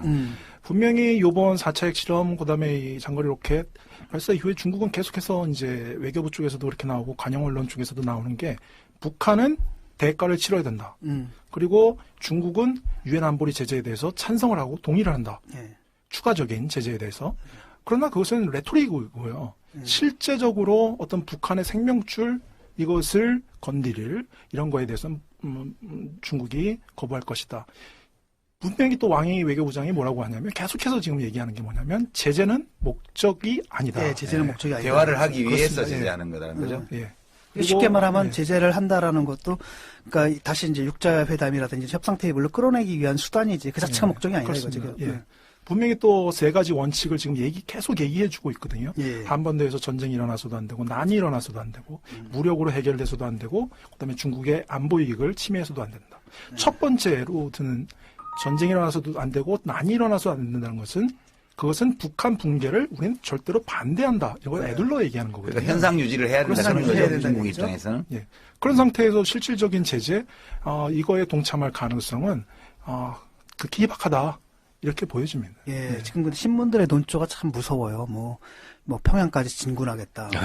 예컨대 뭐 북한의 김정은은 약간 평양 사수 뭐 작전을 했다. 뭐 이렇게 훈련을 했다. 이런 얘기가 있고, 우리 뭐, 그 신문, 표제가 뭐 내륙까지. 예. 뭐 침투 뭐 이렇게 나오는데. 지금 보도가 지금 막 검색을 해보니까 지금 진 교수 얘기하신 그 월스트리트 저널 보도 이게 이제 계기가 되어서 그 북한과 미국이 평화협정 문제를 논의한 것으로 지금 이제 확인이 되고 있고요. 우리 정부 쪽에서도 지금 확인을 해주고 있는데 소식통이라는 이름으로 북한이 먼저 미국의 평화협정 체결 논의를 하자고 제안을 했고 미국은 북한 핵 문제가 논의에 포함되어야 한다라는 기존 입장을 전달했지만 북한이 이것을 받아들이지 않으면서 의미 있는 논의가 진행되지 않은 것으로 안다. 이게 우리 정부가 파악하고 있는 거예요. 재밌네요, 그죠? 그런데 그건 월스트리트 저널의 내용인데 예, 보도 내용이. 그러네. 예. 그러니까 그 의미하는 바 이거거든요. 쉽게 말하면 북한에서는 나는 그냥 핵을 갖고 있는 전제하에 평화협정을 맺자라고 했고 미국에서는 아니 뭐 평화협정 얘기해 줄 테니까 그래 핵 폐기 문제도 같이 얘기하자. 지금 이렇게 나온 거니까 과거에 비하면 지금 미국이 오히려 한 단계 밀려버린 논리적으로는 그러네. 그런 거죠. 근데 사실 그게 예를 들어서 94년 북미 제네바 합의, 그다음에 9.19 공동성명 2005년 이런데 사실 하고 크게 뭐 달라진 게 있을까라고 저는 그런 생각이 좀 달라진 게 들고요. 약간 있는 게 예. 사실 갖고 있잖아요, 지금. 사실 북미 제네바 합의도 그 뒤에 이제 양국 관계 정상화까지 염두에 두고 한 거고 9.19 공동성명도 그게 2005년도죠. 2005년도에 할 때에도 뒤에 이제 부칙 비슷하게 프로토콜에 이제 별도 협상 테이블을 열어서 한국전쟁 관련 당사국들이 모여서 평화협정 체제 문제를 논의한다는 게 뒤에 또 딸려 있었잖아요. 근데 이제 과거의 트랙을 보면 투 트랙이에요. 그러니까 육자회담에서는 북핵 문제를 논의를 하고 그다음에 정전협정 체제를 평화협정 체제로 대체하는 문제는 관련 당사국들이 따로 모여서 또 논의를 하는 걸로. 거기 러시아하고 일본이 빠져야 되기 때문에. 그러니까 이 육자회담은 6개국이 하는 거고 저쪽 평화협정 문제는 4개국이 해야 되죠. 이제 우리나라하고 미국하고 북한하고 중국하고. 근데 이제 그게 진행이 안 됐잖아요, 실제로.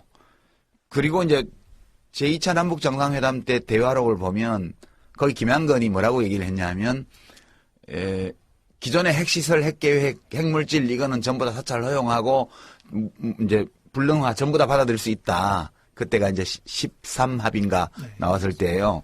육자회담에서. 그러나 이미 가지고 있는 핵 전력 그건 안 된다. 그 틀에서는. 왜냐하면 미국이 우리 교전 당사국인데 교전 당사국 교전 상대방한테 우리 무기고를 보여주는 건 있을 수 없는 일이다. 그렇게 그 김정일이 듣는 데서 얘기를 하고 넘어갔어요. 그게 지금 북한의 기본 입장 아니겠어요. 그죠? 육자회담 틀 내에서 핵 문제는 논의를 한다. 그러나 이미 확보하고 있는 핵전력, 핵무기 이거를 폐기하는 데에는 다른 조건이 더 필요한 거고 그렇게 투트랙으로 지금 하자는 거예요. 한편으로는 이제 얼라이언스 게임, 이른바 동맹 게임에서는 효과가 없지만 효과가 그렇죠. 어드버서리 게임이죠. 미국하고의 그런 적수 게임에서는 효과가 이제는 없지만 실질적인 효과는 없지만 중국하고의 동맹 게임에서는 여전히 강력하게 지금 이 효과가 있다. 예. 좀 전에 그 신문을 보니까 그런 얘기가 나거든요. 월스트리트 저널에 어떤 얘기가 났냐면은 작년에 미국하고 북한이 몰래 비밀 협상을 했단 말이야. 그런데 그 결과가 이제 이루어지지 못했는데 그 논조가 좀 달라요. 월스트리트 저널에서는 미국이 그러니까 북한에서 요구하는 바 있죠. 왜 평화협정 맺는 문제하고 그다음에 핵 포기 문제를 병행해서 하겠다. 이런 제안까지 내놨다라는 그 보도가 되고 있고 북한 입장이 네, 그러니까 북한 입장을 받아들인 것처럼 이렇게 나왔고 반면에 또 그 후에 나온 보도에 따르면 미국 정부에서는 아니다. 모임이 있긴 있었는데 선 핵 폐기를 얘기했더니 북한에서 못 받아들인다 그래가지고 협상이 결렬된 것이다. 이렇게 얘기가 나오고 있거든요. 근데 그걸 어쨌든 간에 그때 뭐 협상이 뭔가 잘 안 되고 그게 그 후에 이제 뭐 핵이라든지 아니면 미사일 발사로 좀 이어진 것 같긴 한데 그 어떻게 보십니까? 북한의 의도가 뭘까요? 정말로 협상을 하겠다는 걸까요? 아니, 평화협정의 목적일까요? 아니면 저는 요즘 어떤 생각이 드냐면은 옛날은 지금 그랬던 것 같아요. 이렇게 그러니까 핵을 만들어서 이걸 무기로 삼아서 협상 무기로 삼아서 평화협정을 맺고 여기다 핵 폐기하겠다. 근데 요즘 생각은 아닌 것 같다는 생각도 들어요. 그러니까 아예 그 핵무기를 바탕으로 평화협정을 맺겠다. 이런 느낌도 드는데 어떻게 보세요? 북한은 이미 이제 핵을 가졌다라고 인정을 받고 그런 상태에서 핵을 먼저 그러니까 미국 쪽에서는 너네 핵 포기하면 우리 관계 정상화하고 뭐 평화협정 체결하고 이렇게 얘기를 하는데 북한은 뭐 북한이 짱구가 아닌데 핵을 이미 가졌는데 그러니까 북한은 그럴 수 없다라는 것입니다. 이런 상태에서는 사실 미국 같은 경우는 미국의 타겟은 중국이기 때문에 그리고 북한 지역은 중국의 세력권이라고 생각하기 때문에 만약에 미국이 조금 더 영리하다면 북한을 끌어들여서 중국을 견제하는 미국도 분명히 그런 생각을 가지고 있었을 거예요. 그런데 이제 북한이 너무 이게 대화도 잘 안 되고 이게 자꾸만 깨지고 그러니까 오히려 이제는 북한을 명분 삼아서 아주 중국 견제에 아주 유용한 카드로 쓰고 있는 것이 아니냐. 그래서 지금 북한이 좀 미국을 도와주고 있는 것이죠. 결과적으로. 그렇죠. 근데 이 뭐 정치자들이나 국민들 입장에서 좀 상식적인 질문을 해보면 지금 조중동맹이라는 게 한미동맹만큼 오래됐지 않습니까?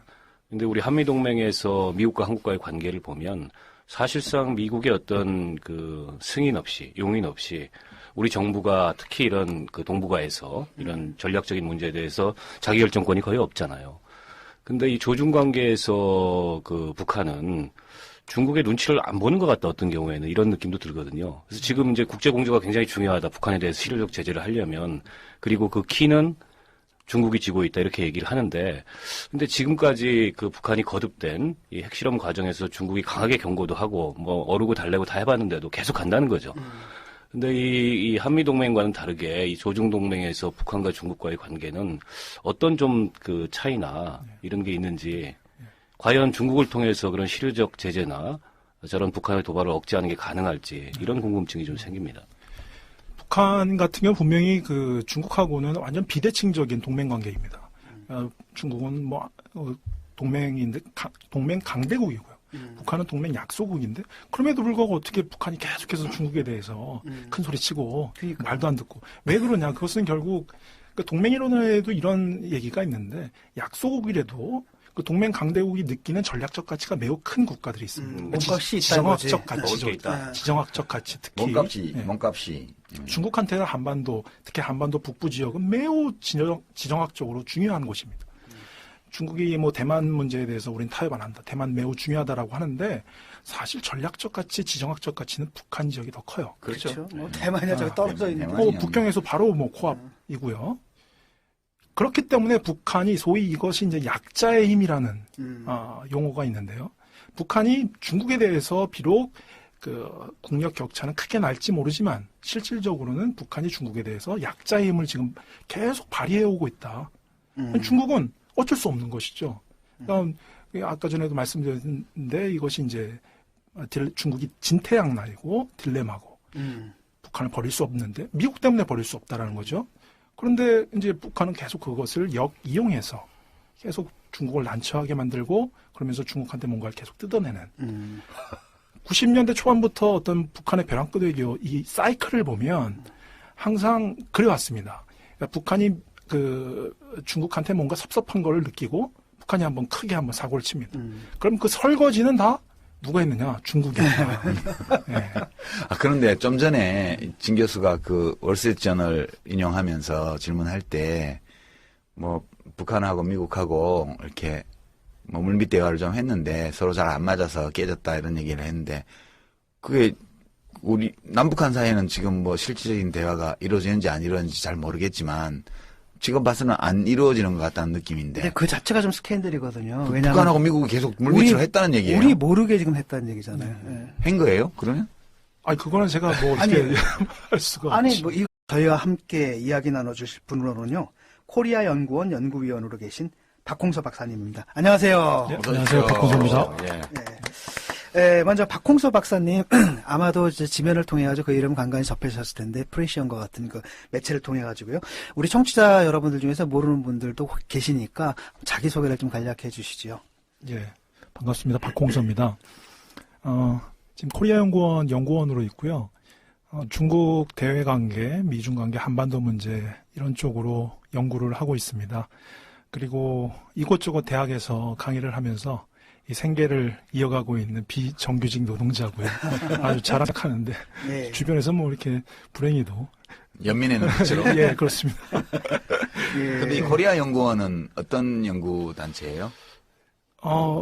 이 국제정치하고 이제 한반도 문제를 포괄해서 예. 연구자들끼리 네트워크를 구성해서 이 좋은 정책 대안을 만들고 그러한 연구 단체입니다. 예, 연구단체들은 참 그렇잖아요. 이런 일 터지면 우리가 속이 터지고 답답할 것 같아도 연구단체들은 좋은 주제 연구할 거 막 생겼다. 일종의 대목이요. 그렇죠. 그럴 것 같은데 어떻습니까? 바쁘죠? 북한이 많이 먹여 살리는 중국도 많이 먹여 살리고요. 일용할 양식을 제공해 네, 주는. 그렇습니다. 지금 굉장히 복잡할 것 같아요. 왜냐하면 이제 벌어지지 않았던 일들이 막 벌어지니까 연구원 내부에서도 예. 많은 관심들을 갖고 또 바쁠 것 같은데요. 먼저 지금 북한이 이제 4차 핵실험을 했어요. 그리고 이른바 위성을 발사했죠. 그리고 그 여파로 지금 사드 논란이 되고 있습니다. 네. 그리고 슬슬 우리가 보듯이 중국과 미국의 힘겨루기가 뭐 그전에도 있지만 상당히 이렇게 좀 첨예한 방향으로 좀 네. 흘러가는 것 같은데요. 그 중국 관영 언론입니다. 환구시보라고 하나요? 네. 여기서 보면은 논조가 여기가 무서워요. 상당히 과격합니다. 보면은. 그래서 뭐 한반도에서 최악의 상황에 대비해야 한다는 취지의 사설들을 막 싣고 네. 있는데 반면에 뭐 미국 측은 좀 느긋한 표정이에요. 네. 이걸 뭘 의미하는 겁니까? 결국 이제 북한의 관점에서 좀 생각을 해봐야 될 필요성이 있을 것 같고요. 북한 핵실험, 로켓 발사는 북한이 다 주체 행위자고 예. 북한의 의도가 뭐냐라고 했을 때는 결국 북한은 체제 생존, 정권 생존이 가장 중요한 최대 목표고요. 예. 그러니까 여기서 중요한 두 국가가 있습니다. 미국이 있겠고요. 또 반대편에 중국이 있습니다. 미국하고의 관계가 중요한 것은 미국은 북한의 주적이라고 북한이 한국전쟁 이후에 계속 그렇게 얘기했던 것이고요. 그래서 미국한테 체제 보장을 받고 관계 정상화를 하고 수교를 하고 이러면 그것은 북한한테 최상의 시나리오일 테고요. 반면 이제 중국하고의 그런 관계에 있어서는 중국은 북한의 혈맹이고요. 지금 중국이 북한을 도와주지 않고 북한을 버린다면 북한 정권 생존 대단히 위험해질 수밖에 없는 이런 상황이기 때문에 그러면 중국하고의 관계에 있어서 북한의 목적은 뭐냐? 최대 목적은 결국 포기당하지 않는 것. 그러니까 버림받지 않는 것. 그리고 끊임없이 어떤 동맹국가로서의 지원을 계속 강요를 하는 것. 이것이 이제 중국하고의 관계에 있어서의 북한의 목표일 텐데. 그러니까 지금 북한은 두 가지 게임을 동시에 하고 있는 것입니다. 미국하고는 적수 게임을 하고 있고, 중국하고는 동맹 게임을 하고 있습니다. 그러면 북한이 계속 반복적으로 도발을 하고 위협을 조성시키고 이런 것이 과연 어떤 게임에서 효과적이냐, 효율적이냐 이걸 한번 판단해 봐야 되는데 이제 미국하고의 관계에서는 그게 별로 효과적인 것 같이 보이지 않는다는 거죠.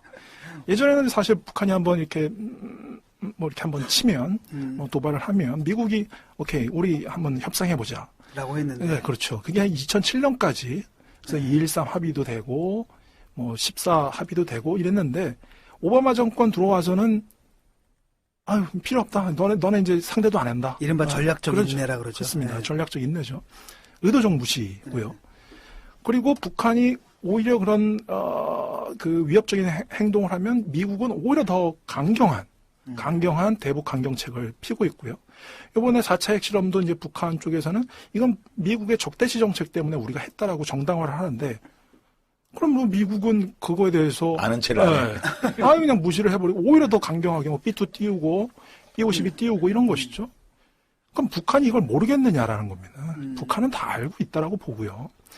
그러니까 미국에 대해서 계속 그런 미국을 걸고 넘어지는 것은 자신들의 어떤 그런 벼랑 끝 전술을 정당화하기 위한 논리 그래야 중국한테 버림 안 받으니까. 그런 것 같습니다. 근데 이제 그 벼랑 끝 전술이 중국하고의 관계에서 매우 효과적이라는 겁니다. 왜?